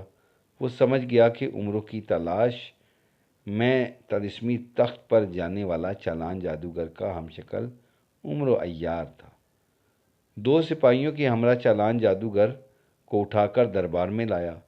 افرا سیاب کے حکم پر چالان جادوگر کو ہوش میں لایا گیا اور اس نے بتایا کہ اس کے ساتھ کیا واقعہ پیش آیا تھا۔ حضور، میں کوتوال جادوگر کو محل کے دروازے پر ٹھہرا کر اندر گیا تو میری بیوی نے عمروں کو بے ہوش کر کے باندھ رکھا تھا۔ میری بیوی نے عمروں کی جیب سے برآمد ہونے والی ایک عطر مجھے دیا جسے سونگھتے ہی میں بے ہوش ہو گیا۔ افرا سیاب نے ایک منتر پڑھ کر طلسمی کتاب پر پھونکا اور کتاب کھول کر پڑھنے لگا۔ اس میں لکھا تھا کہ چالان جادوگر کا بیان درست ہے اور عمروں کے لیے طلسمی تخت کوتوال جادوگر نے بنایا تھا، کیونکہ وہ عمروں کو چالان جادوگر سمجھتا تھا۔ افرا سیاب نے کتاب بند کر کے کہا، عمرو طلسم سے فرار ہونے میں کامیاب ہو گیا ہے اور اپنے ملک جا رہا ہے، لیکن میں اسے گھر نہیں پہنچنے دوں گا۔ یہ کہہ کر اس نے کوتوال جادوگر سے کہا، معلوم کرو تمہارا تخت اس وقت عمروں کے ملک سے کتنے فاصلے پر ہے۔ کوتوال جادوگر نے ایک منتر پڑھ کر فرش پر پھونکا اور فرش سے طلسمی پتلا نکل آیا۔ کوتوال نے پوچھا، طلسمی تخت کہاں پر ہے؟ میرے آقا، تخت غائب ہو چکا ہے۔ عمروں نے طلسم سے باہر ایک جگہ اسے اتارا اور اس کے اترتے ہی تخت غائب ہو گیا۔ اتنا بتا کر طلسمی پتلا پھر غائب ہو گیا۔ افرا سیاب نے سر ہلایا اور عمروں کی گرفتاری کے لیے کوئی ترکیب سوچنے لگا۔ طلسم ہوش ربا کی سرحد سے باہر آنے کے بعد عمروں کو اچانک خیال آیا کہ کہیں کوتوال کو اس کی اصلیت کا علم ہو گیا تو وہ اپنے تخت کو جادو کے ذریعے واپس نہ بلا لے۔ اس خدشہ کے سبب اس نے ایک گاؤں کے پاس تخت کو اترنے کا حکم دیا۔ تخت زمین پر اترا، عمروں تخت سے اترا تو تخت ایک دم غائب ہو گیا۔ عمروں پیدل چلتا ہوا گاؤں میں داخل ہوا۔ وہاں اس نے ایک کسان کے گھر میں بندے گھوڑے دیکھے تو ایک گھوڑا خریدا اور اس پر سوار ہو کر ملک کی طرف چل دیا۔ چلتے چلتے رات ہو گئی مگر رکے بغیر سفر کرتا رہا۔ راستے میں ایک جنگل سے گزرتے ہوئے اتفاق سے اس کا گھوڑا ٹھوکر کھا کر گرا اور ایک دم زخمی ہو گیا۔ عمروں نے زخمی گھوڑا وہیں جنگل میں چھوڑ دیا اور پیدل ہی آگے بڑھنے لگا، لیکن اندھیرے کے سبب وہ اصل راستے سے بھٹک گیا اور چند منٹ بعد ایک وسیع و عریض قلعہ کے سامنے جا پہنچا۔ قلعے کی فصیل پر بے شمار چراغ جل رہے تھے، جن کی روشنی میں آس پاس کا منظر واضح نظر آ رہا تھا۔ عمروں نے ایسا قلعہ پہلے کبھی طلسم ہوش ربا کے راستے میں نہیں دیکھا تھا، اس لیے وہ یہی سمجھا کہ وہ اصل راستے سے بھٹک کر اس طرف آ نکلا ہے۔ قلعہ کی فصیلوں پر اس قدر چراغاں دیکھ کر اسے خیال آیا یقیناً قلعہ میں کوئی جشن منایا جا رہا ہے، کیونکہ چراغاں خوشی کے موقع پر کیا جاتا ہے۔ وہ حقیقت معلوم کرنے کے لیے قلعہ کی طرف چل دیا، لیکن قلعے کے پاس پہنچتے ہی چند تلوار بردار سپاہیوں نے اسے گھیر لیا۔ عمروں نے طلسم ہوش ربا سے باہر آتے وقت خود کو چالان جادوگر کا ہم شکل بنا رکھا تھا، لیکن جب گھوڑا خرید کر گاؤں سے نکلا تو اس نے اپنی صورت کو تبدیل کر لیا تھا تاکہ گاؤں والے اس کی نشاندہی نہ کر سکیں کہ وہ کون تھا۔ اس وقت وہ نوجوان شہزادہ نظر آ رہا تھا اور اس نے شاہانہ لباس پہنا ہوا تھا۔ کون ہو تم اور اس طرف کیوں آئے ہو؟ ایک سپاہی نے سخت لہجے میں پوچھا۔ کیا اس طرف آنا جرم ہے؟ پہلے میرے سوال کا جواب دو، اجنبی سپاہی غصے سے بولا۔ اچھا سنو، میں شام کا شہزادہ گلفام ہوں، عمروں نے مسکراتے ہوئے بتایا۔ شام کے شہزادے ہو؟ پہلے سپاہی نے حیرت سے کہا۔ تو اس طرف کیا کرنے آئے ہو؟ قسمت لے آئی ہے، عمروں نے ٹھنڈی سانس لے کر کہا۔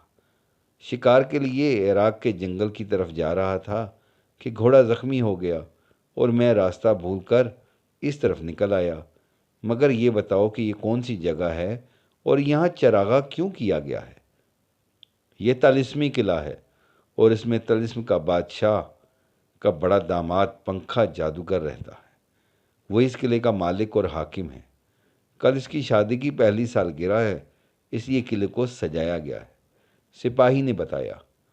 کل جشن منایا جائے گا۔ اچھا، عمرو خوش ہو کر بولا، پھر تو میں بھی شرکت کروں گا اس جشن میں۔ نہیں، تم تو قلعے میں قدم بھی نہیں رکھ سکتے۔ دوسرے سپاہی نے سخت لہجے میں کہا، جادوگروں کے سوا کسی کو قلعے میں داخل ہونے کی اجازت نہیں ہے۔ اگر تم قلعے میں داخل ہونے کی کوشش کرو گے تو گرفتار کر لیے جاؤ گے اور پھانسی پر چڑھا دیا جائے گا۔ بکو مت، عمرو گرایا، تم 2 ٹکے کے سپاہی ہو کر شام کے شہزادے کو روکنے کی جرات کر رہے ہو؟ میں ضرور قلعے میں جاؤں گا۔ کیسے جاؤ گے؟ ہم تمہیں چھوڑیں گے تو جاؤ گے نا۔ کیا مطلب؟ عمرو نے اسے گھورا۔ تم کیوں نہیں چھوڑو گے مجھے؟ اس لیے کہ تم مجرم ہو، سپاہی نے کہا۔ تم نے ہماری حدود میں قدم رکھ کر بہت بڑا جرم کیا ہے شہزادے۔ جو بھی اس اجنبی قلعے کے قریب آنے کی کوشش کرتا ہے اسے گرفتار کر کے سپہ سالار کے حوالے کر دیا جاتا ہے۔ سپہ سالار مجرم کو سزا دیتا ہے یا قلعے کے حاکم پنکھا جادوگر کے سامنے اسے پیش کیا جاتا ہے۔ سپاہی نے تفصیل سے عمرو کو بتایا تو عمرو پریشان نظر آنے لگا۔ عمرو جانتا تھا کہ جشن کے موقع پر عورتیں قیمتی زیورات پہنتی ہیں اور دولت کا بے دریغ استعمال کیا جاتا ہے، اس لیے وہ اس قلعے والوں کو لوٹنے کا فیصلہ کر چکا تھا۔ لگے ہاتھوں افرا سیاب کے داماد پنکھا جادوگر کو بھی کمگال کر کے جائے تاکہ افرا سیاب کو عبرت حاصل ہو اور وہ اسے گرفتار کرنے کی کوششوں سے باز آ جائے۔ یہ تو تم نے بری خبر سنائی ہے، اس نے سپاہیوں سے کہا۔ اچھا، تم مجھے اندر نہیں جانے دیتے تو واپس ہی جانے دو۔ واپس جانے کی اجازت بھی تمہیں صرف سپہ سالار ہی دے سکتا ہے، ایک سپاہی نے سختی سے کہا۔ اچھا، مجھے اس کے پاس لے چلو، عمرو نے کہا۔ میں اس سے اجازت مانگ لوں گا۔ آرام سے بیٹھ جاؤ۔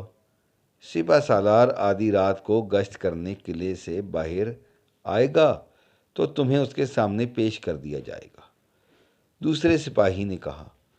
عمرو نے ٹھنڈی سانس لی اور ایک پتھر پر بیٹھ گیا۔ چاروں سپاہی اس کے آس پاس ٹہلنے لگے۔ چند منٹ بعد عمرو نے اپنی زنبیل سے مٹھائی کا لفافہ نکالا اور اس میں سے برفی نکال کر کھانے لگا۔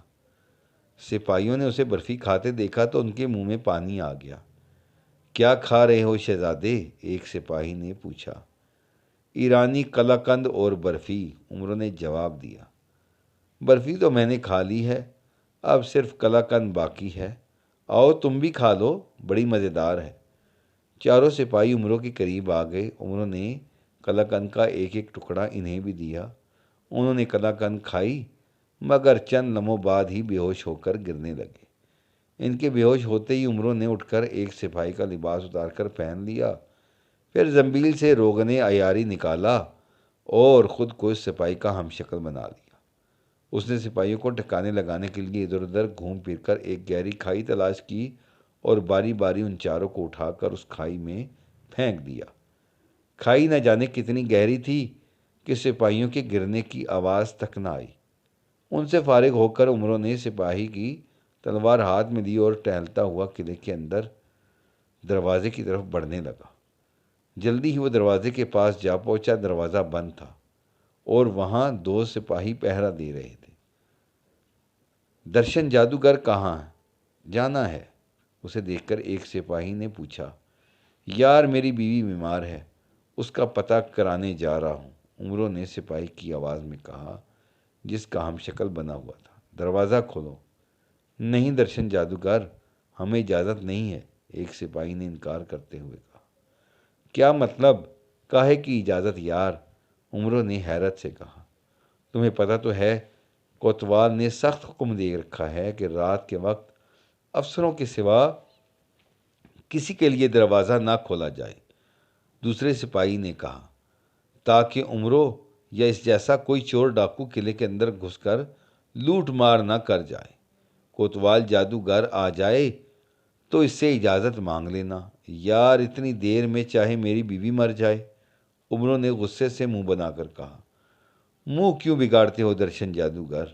ہم مجبور ہیں، اس سپاہی نے ہنس کر کہا۔ میں نے منہ بگاڑا تو نہیں ہے یار، عمرو نے ہنس کر کہا۔ ابھی تو میں نے قلاقند کھائی ہے اور منہ بہت میٹھا ہوتا ہے۔ قلاقند تم نے کہاں سے لی ہے؟ کیا ہمیں نہیں کھلاؤ گے؟ دوسرے سپاہی نے لالچ میں آ کر کہا۔ کھا لو یار، تم سے کیا چھپانا، عمروں نے مسکراتے ہوئے کہا۔ اس نے لفافہ نکالا اور قلاقند کا ایک ایک ٹکڑا انہیں دیتا ہوا بولا، یہ میں صبح گھر سے بنوا کر لایا تھا، بہت مزیدار ہے۔ دونوں سپاہیوں نے قلاقند کھائی اور کھاتے ہی بے ہوش ہو کر گر پڑے۔ ان کے گرتے ہی عمروں نے دروازہ کھولا اور قلعے میں گھس کر دروازہ بند کر دیا۔ پھر وہ قلعے میں آزادی سے گھومنے لگا۔ طلسمی قلعہ میں بہت بڑے بڑے اور عالیشان محل تھے۔ تمام محل خوب سجے ہوئے تھے۔ ہر محل کی دیواروں پر چراغ جل رہے تھے، لیکن رات کا وقت تھا، لوگ گھروں میں آرام کر رہے تھے۔ سڑکوں پر کہیں کہیں کوئی پہرے دار گھوم رہا تھا یا گھروں کے باہر دربان کھڑے تھے۔ عمروں نے سامنے سے آنے والے ایک سپاہی کو نگاہوں سے دیکھا اور بچنے کی کوشش کی، مگر قریب میں چھپنے کے لیے کوئی جگہ نہ تھی۔ سپاہی نے بھی اسے دیکھ لیا۔ درشن جادوگر، اس وقت کہاں سے آ رہے ہو؟ اس سپاہی نے قریب آ کر پوچھا۔ گھر جا رہا ہوں، میری بیوی بیمار ہے، اس کا پتہ کرانے جا رہا ہوں، کہیں حالت خراب تو نہیں ہو گئی؟ عمروں نے جواب دیا۔ اچھا، جلدی جاؤ، کوتوال جادوگر کے آنے کا وقت ہو رہا ہے۔ سپاہی نے ہدایت کی۔ اس نے دیکھ لیا تو تم پر خفا ہوگا کہ تم اس وقت بے مقصد اور فضول کیوں گھوم رہے ہو۔ اوہ، کیا کوتوال اس محل کے باہر آنے والا ہے؟ عمروں نے سامنے واقع محل کی طرف اشارہ کرتے ہوئے پوچھا۔ ارے نہیں، یہ تو مکھی جادوگر کا محل ہے، سپاہی نے ہنس کر کہا۔ یہ سن کر عمروں ایک طرف کو چل دیا، پہرے دار دوسری طرف مڑ گیا۔ چند قدم چلنے کے بعد عمروں نے پلٹ کر دیکھا تو پہرے دار دوسری سڑک پر مڑ کر نگاہوں سے اوجھل ہو چکا تھا۔ تب عمروں واپس پلٹا اور مکھی جادوگر کے محل کی طرف بڑھنے لگا، جہاں ایک دربان کھڑا پہرا دے رہا تھا۔ عمروں نے مسکراتے ہوئے اس سے ہاتھ ملایا۔ کیا بات ہے درشن جادوگر، اس وقت کیسے آنا ہوا؟ مجھے کوتوال جادوگر نے بھیجا ہے، اس کا ایک پیغام دینا ہے تمہارے آقا مکھی جادوگر کو، اسے میری آمد کی اطلاع دے دو۔ عمروں نے مسکرا کر کہا۔ مجھے پیغام دے دو، میں آقا کو پہنچا دوں گا، دربان نے کہا۔ ارے بے وقوف، پیغام کوئی کھانے پینے کی چیز نہیں ہے جو میں تمہیں دے دوں، عمروں نے غصے سے کہا۔ یہ پیغام بہت خفیہ قسم کا ہے۔ اچھا، ٹھہرو، میں آقا کو اطلاع دیتا ہوں تمہاری، دربان نے گھبرا کر کہا۔ پھر دربان محل میں داخل ہوا اور مکھی جادوگر کے کمرے کی طرف بڑھا۔ مکھی جادوگر کمرے میں بیٹھا کھانا کھا رہا تھا۔ دربان نے اندر آ کر کہا، حضور، درشن جادوگر کوتوال کا خفیہ پیغام دینے آیا ہے۔ اوہ، اسے اندر بھیج دو، مکھی جادوگر نے چونکتے ہوئے کہا۔ دربان باہر چلا گیا اور مکھی جادوگر سوچنے لگا کہ نہ جانے کوتوال جادوگر نے کس قسم کا خفیہ پیغام بھیجا ہے۔ وہ قلعے کے حکمران کا وزیر تھا، لیکن وہ اندازہ نہ لگا سکا کہ وہ اس سوچ میں گم تھا کہ آہٹ ہوئی۔ اس نے دروازے کی طرف دیکھا تو سپاہی درشن جادوگر کے کمرے میں داخل ہو رہا تھا۔ درشن جادوگر نے اندر آ کر مکھی جادوگر کو ادب سے سلام کیا۔ مکھی جادوگر اسے پہچانتا تھا، وہ قلعے کے تمام سپاہیوں سے واقف تھا۔ ہاں، کیا پیغام لائے ہو درشن جادوگر؟ اس نے نرم لہجے میں پوچھا۔ جناب علی جان کی امان پاؤں تو عرض کروں، درشن جادوگر نے کہا۔ ہاں ہاں کہو، امان ہے، مکھی جادوگر نے چونکتے ہوئے کہا۔ جناب کوتوال جادوگر کا پیغام تو ایک بہانہ تھا، اصل میں بات یہ ہے کہ میں خود آپ سے ملنا چاہتا ہوں تاکہ آپ کو وہ نایاب اور بے نظیر تحفہ پیش کروں جو ہمارے قلعے کے حاکم کے پاس بھی نہیں ہے۔ درشن جادوگر نے مؤدبانہ لہجے میں کہا۔ اچھا، کون سا تحفہ ہے، کہاں ہے؟ مکھی جادوگر نے بڑے اشتیاق سے پوچھا۔ درشن جادوگر نے جیب سے ایک شیشی نکالی اور کہنے لگا، حضور، یہ ہے وہ تحفہ جسے پینے والا نہ کبھی مرتا ہے نہ قتل ہو سکتا ہے۔ 100 بار تلوار سے وار کرو تو ایک بار بھی زخمی نہیں ہوتا۔ اس پر نہ کوئی ہتھیار اثر کرتا ہے نہ کوئی جادو منتر، اسے آب حیات کہتے ہیں۔ اوہ، تمہیں یہ شیشی کہاں سے ملی؟ مکھی جادوگر نے حیران ہو کر پوچھا۔ حضور، میں قلعے کے باہر پہرا دینے کے دوران گشت کرتا ہوں اور گشت کرتا ہوا پہاڑوں تک چلا گیا۔ وہاں ایک چٹان میں ایک چھوٹا سا سوراخ تھا، اس میں سے ایک دیو کا گردن تک چہرہ باہر نکلا ہوا تھا۔ جب اس کی گردن سے نیچے کا دھڑ چٹان کے اندر تھا اور باہر نکلنے سے معذور تھا، وہ دیو مجھ سے کہنے لگا کہ اے جادوگر، میری مدد کرو۔ مجھے ایک جرم کی پاداش میں پرستان کے بادشاہ نے اس چٹان میں قید کر دیا ہے۔ یہ طلسمی چٹان صرف جادو سے ہی ٹوٹ سکتی ہے، تو مجھے اس میں سے نکال دو۔ میں نے دیو سے پوچھا کہ تمہیں اس قید سے آزاد کرنے کا مجھے کیا فائدہ ہوگا؟ اس دیو نے کہا کہ میں تمہیں آب حیات دوں گا، جس کا ایک قطرہ پینے سے انسان ہمیشہ زندہ رہتا ہے۔ اس دیو نے آب حیات کے تمام فائدے بتائے، تو میں نے کہا پہلے مجھے آب حیات کی شیشی دو، پھر میں تمہیں چٹان سے نکال دوں گا۔ اس نے سوراخ سے ہاتھ نکال کر مجھے یہ شیشی دے دی۔ میں نے احتیاط سے اس کا ایک قطرہ پی لیا کہ کہیں وہ دیو آزاد ہو کر مجھے مار نہ ڈالے۔ پھر میں نے ایک منتر پڑھ کر پھونکا، چٹان توڑ دی۔ اس دیو نے آزاد ہو کر مجھ سے شیشی چھیننے کی کوشش کی۔ میرے انکار پر اس نے ایک بھاری پتھر اٹھا کر میرے سر پر دے مارا، لیکن مجھے وہ پتھر گلاب کے پھول کی طرح لگا۔ اس دیو نے مجھ سے کہا، اگر تم نے آب حیات نہ پیا ہوتا تو تمہارا سر کچل دیتا۔ مجھے اس دیو کی وعدہ خلافی پر بے حد غصہ آیا اور میں نے ایسا منتر اس پر پھونکا کہ وہ زمین کی 7ویں تہ میں جا پہنچا اور باہر نہ نکل سکا۔ پھر میں نے شیشی لے کر قلعے میں آنے لگا کہ آپ کو پیش کر کے انعام پاؤں، تو دروازے پر موجود پہرے داروں نے مجھے نہ آنے دیا۔ میں نے اپنی بیوی کی بیماری کا بہانہ بھی بنایا، مگر وہ نہ مانے۔ تب میں نے انہیں نشہ آور مٹھائی کھلا کر بے ہوش کیا اور قلعے میں داخل ہو کر سیدھا یہاں آ گیا کہ آپ کو آب حیات پیش کر کے انعام پاؤں۔ اب آپ کی مرضی کے انعام دیں یا نہ دیں۔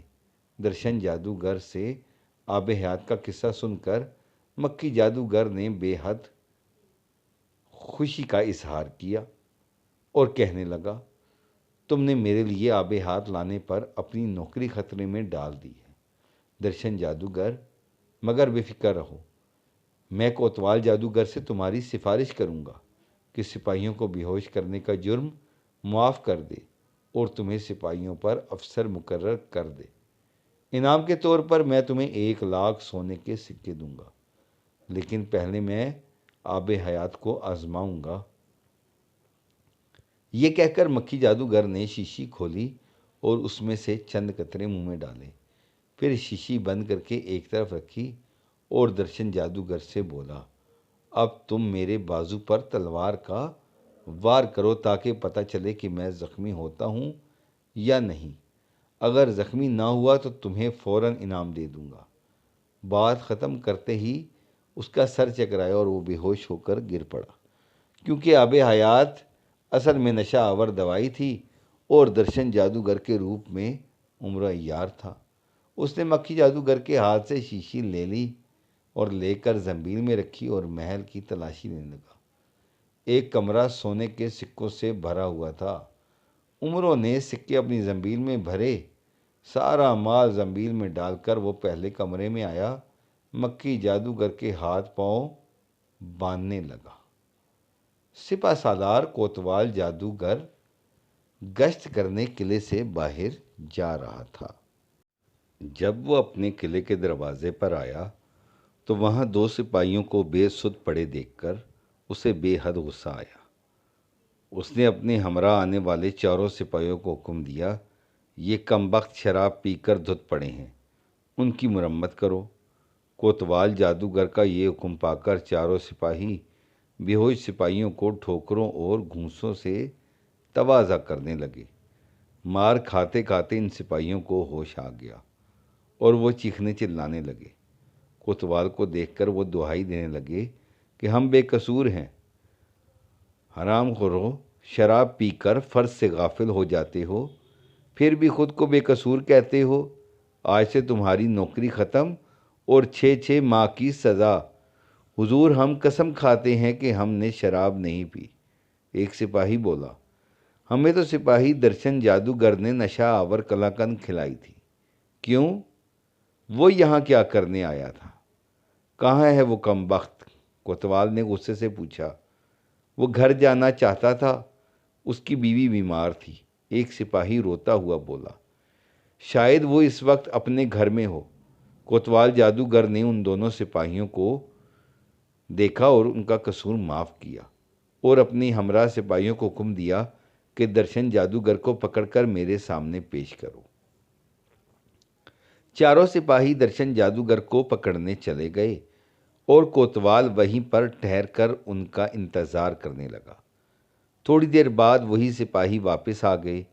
حضور، درشن جادوگر اپنے گھر نہیں گیا۔ سپاہیوں نے کوتوال جادوگر کو بتایا۔ کیا اس کی بیوی بیمار تھی؟ کوتوال جادوگر نے پوچھا۔ نہیں جناب، سپاہیوں نے کہا، وہ تو بالکل تندرست و توانا تھی۔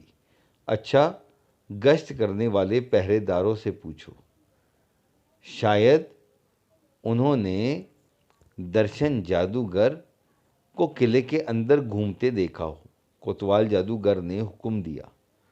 دروازے پر مامور سپاہیوں میں سے ایک نے زخموں سے کراتے ہوئے کوتوال جادوگر سے کہا، حضور، مسئلہ تو یہ ہے کہ اس کمبخت نے ہمیں بے ہوش کیوں کیا اور بیوی کا بہانہ کر کے قلعہ میں کیوں جانا چاہتا تھا؟ جناب عالی، دوسرے سپاہی نے غصے سے کہا، اس خبیث نے تو ایک ہمیں بے ہوش کیا، دوسرا ہمیں مار بھی کھانا پڑی مفت میں۔ آپ جادو سے اس واقعے کی حقیقت معلوم کر لیں۔ کوتوال جادوگر کو یہ تجویز پسند آئی۔ اس نے ایک منتر پڑھ کر ہوا میں پھونک ماری۔ دوسرے ہی لمحے ایک الو اڑتا ہوا آیا اور کوتوال جادوگر کے سامنے زمین پر بیٹھ گیا۔ پھر کوتوال سے انسانی زبان میں بولا، کیا حکم ہے میرے آقا؟ یہ بتاؤ کہ درشن جادوگر کہاں ہے اور اس نے ان دونوں دربانوں کو کیوں بے ہوش کیا ہے؟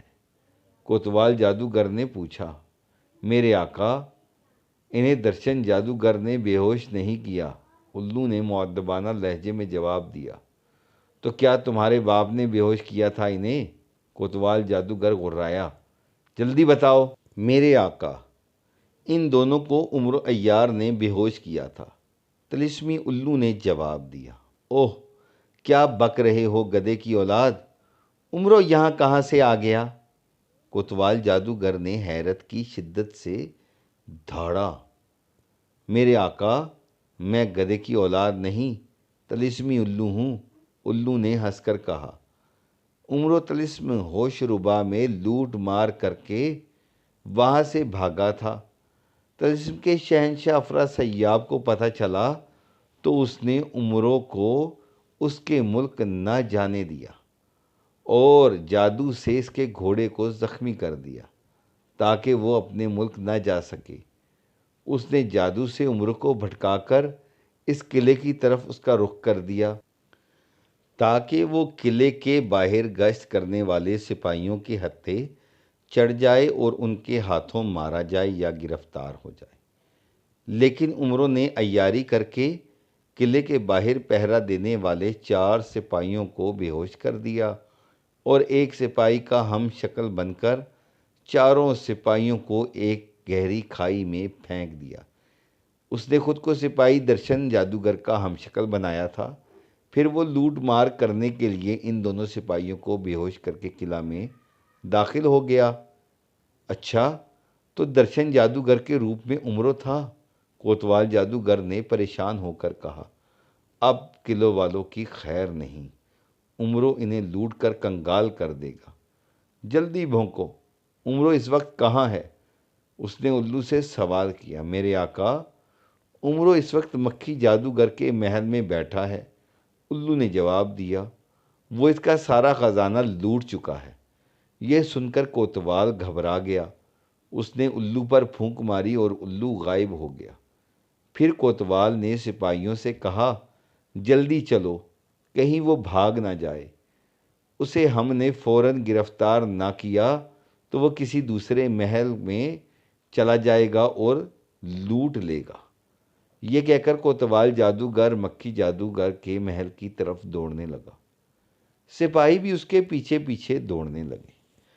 کوتوال جادوگر کی گھبراہٹ کی وجہ یہ بھی تھی کہ مکھی جادوگر وزیر تھا اور قلعے والوں کی جان و مال کی ذمہ داری کوتوال پر عائد ہوتی تھی۔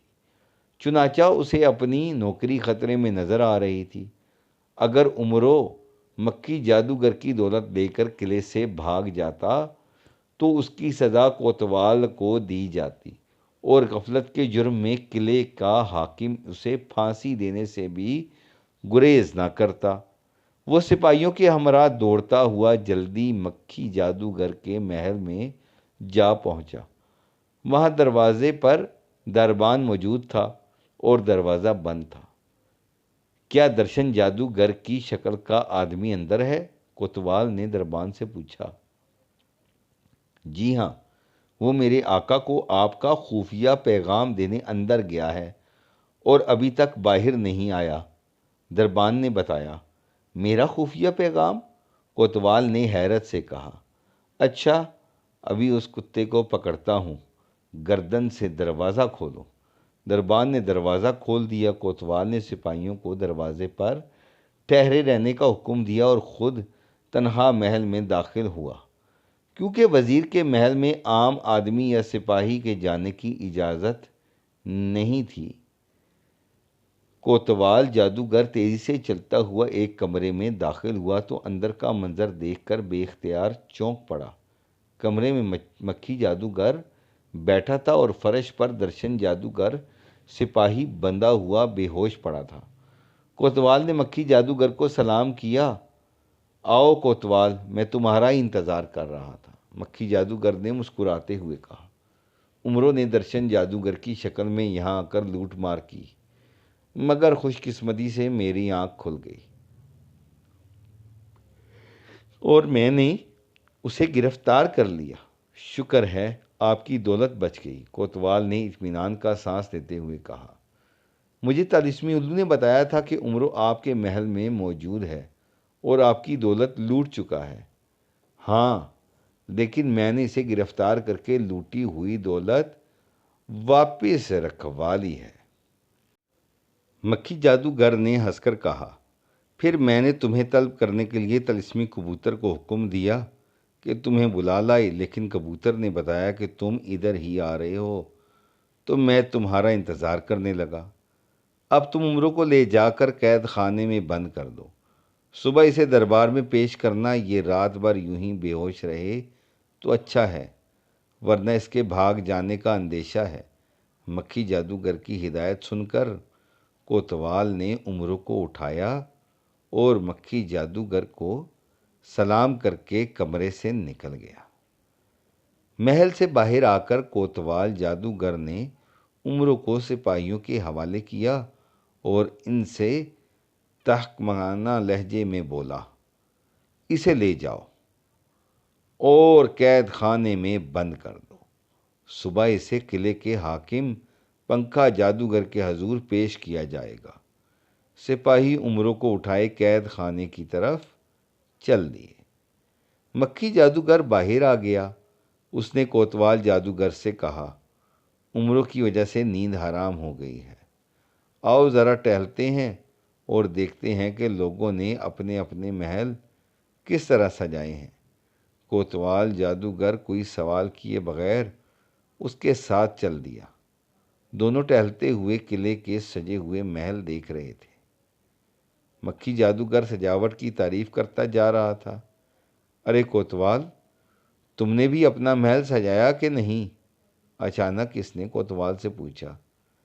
جی ہاں جناب، میری بیوی نے محل سجانے پر کافی محنت کی ہے، کوتوال جادوگر نے سر ہلا کر کہا۔ تمہاری بیوی کون؟ وہ بھنڈی جادوگرنی؟ مکھی جادوگر نے چونک کر پوچھا۔ اسے تو میں نے دیکھا ہوا ہے۔ نہیں جناب، اس کا نام کپتی جادوگرنی ہے، کوتوال نے جلدی سے بتایا۔ آپ نے اسے پہلے کبھی نہیں دیکھا؟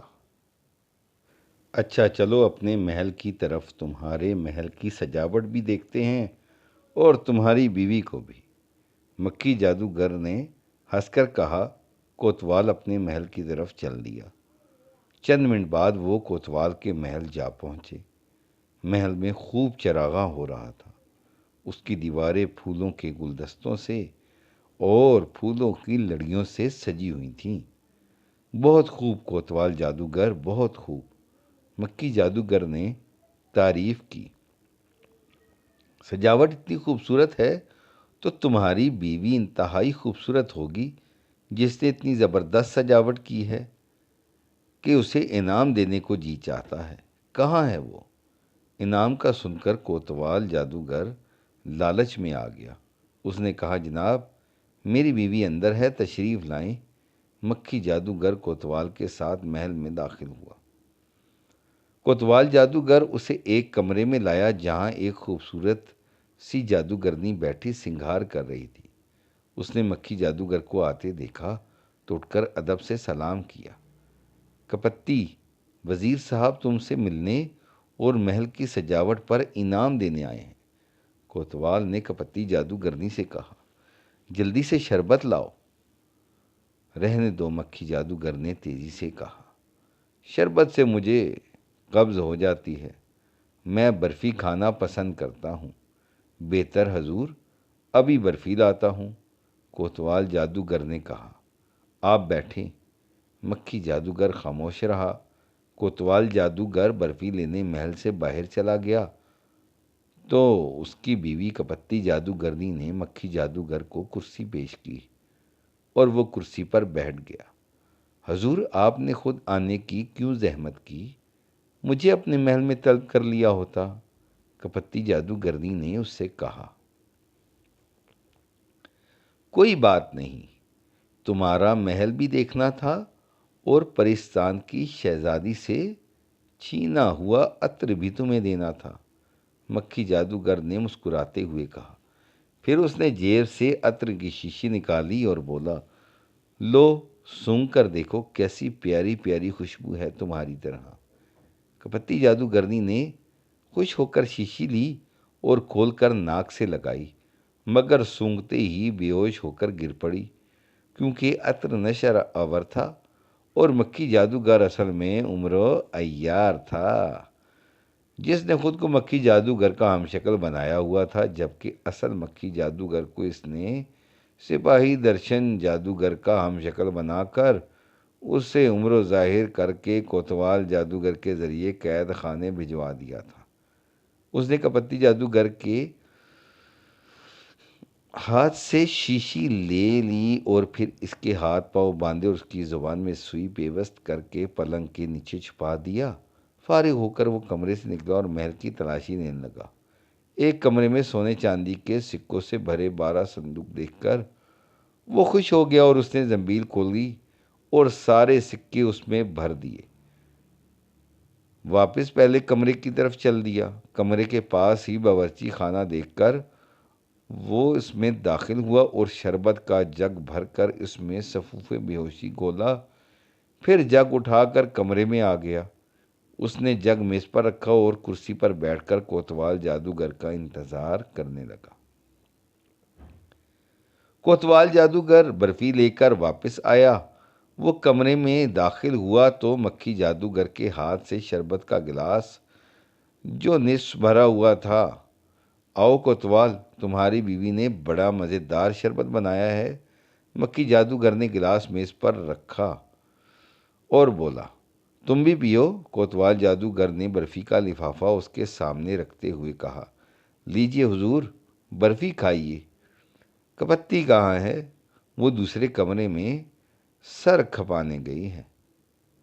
میرا مطلب ہے سچے ہیرو کا ہار رکھنے گئی ہے جو میں نے اسے انعام کے طور پر دیا ہے، مکھی جادوگر نے گلاس میں شربت ڈالتے ہوئے کہا۔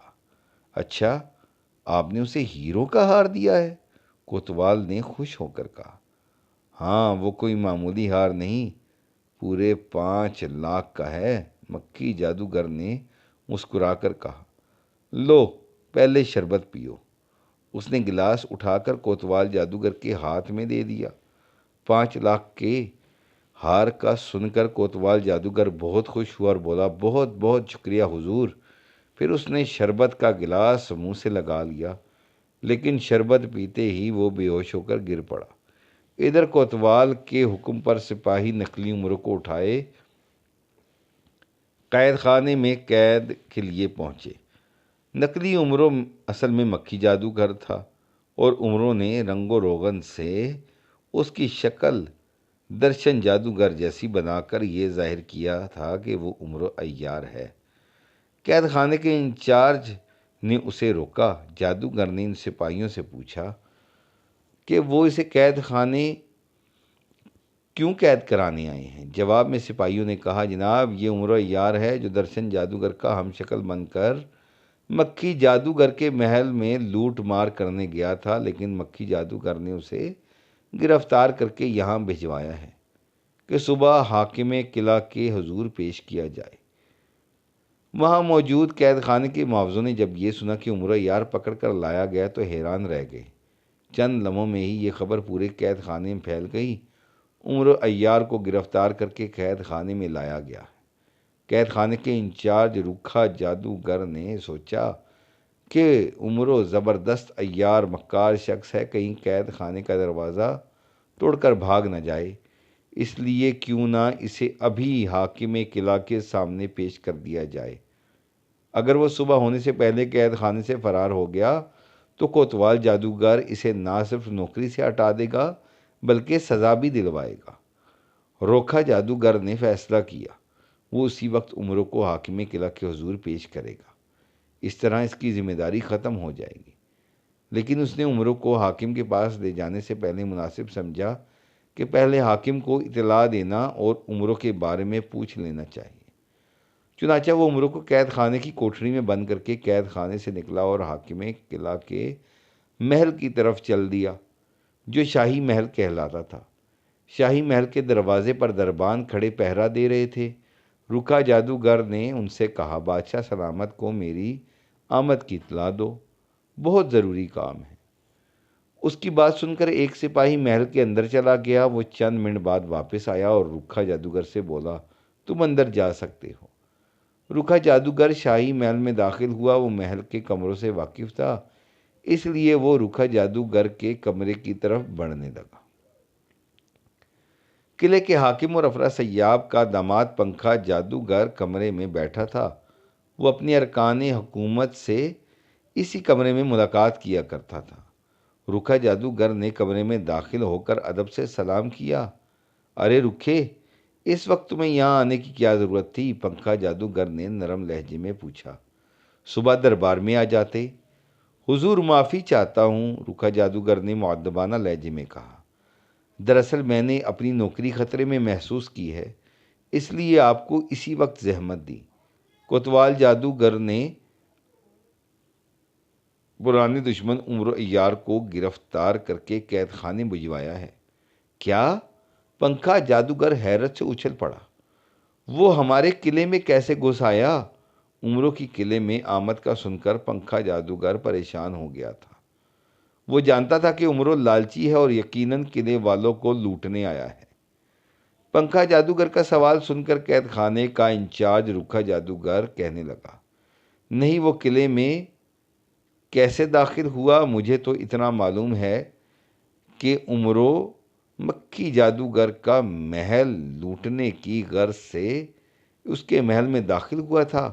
مکھی جادوگر نے اسے گرفتار کر کے کوتوال جادوگر کے حوالے کر دیا کہ صبح تک قید خانے میں رکھا جائے اور پھر دربار میں آپ کے حضور پیش کیا جائے، مگر مجھے خطرہ ہے کہ وہ اتنا بڑا عیار ہے کہ کہیں قید خانے سے فرار نہ ہو جائے اور میری نوکری نہ چھن جائے۔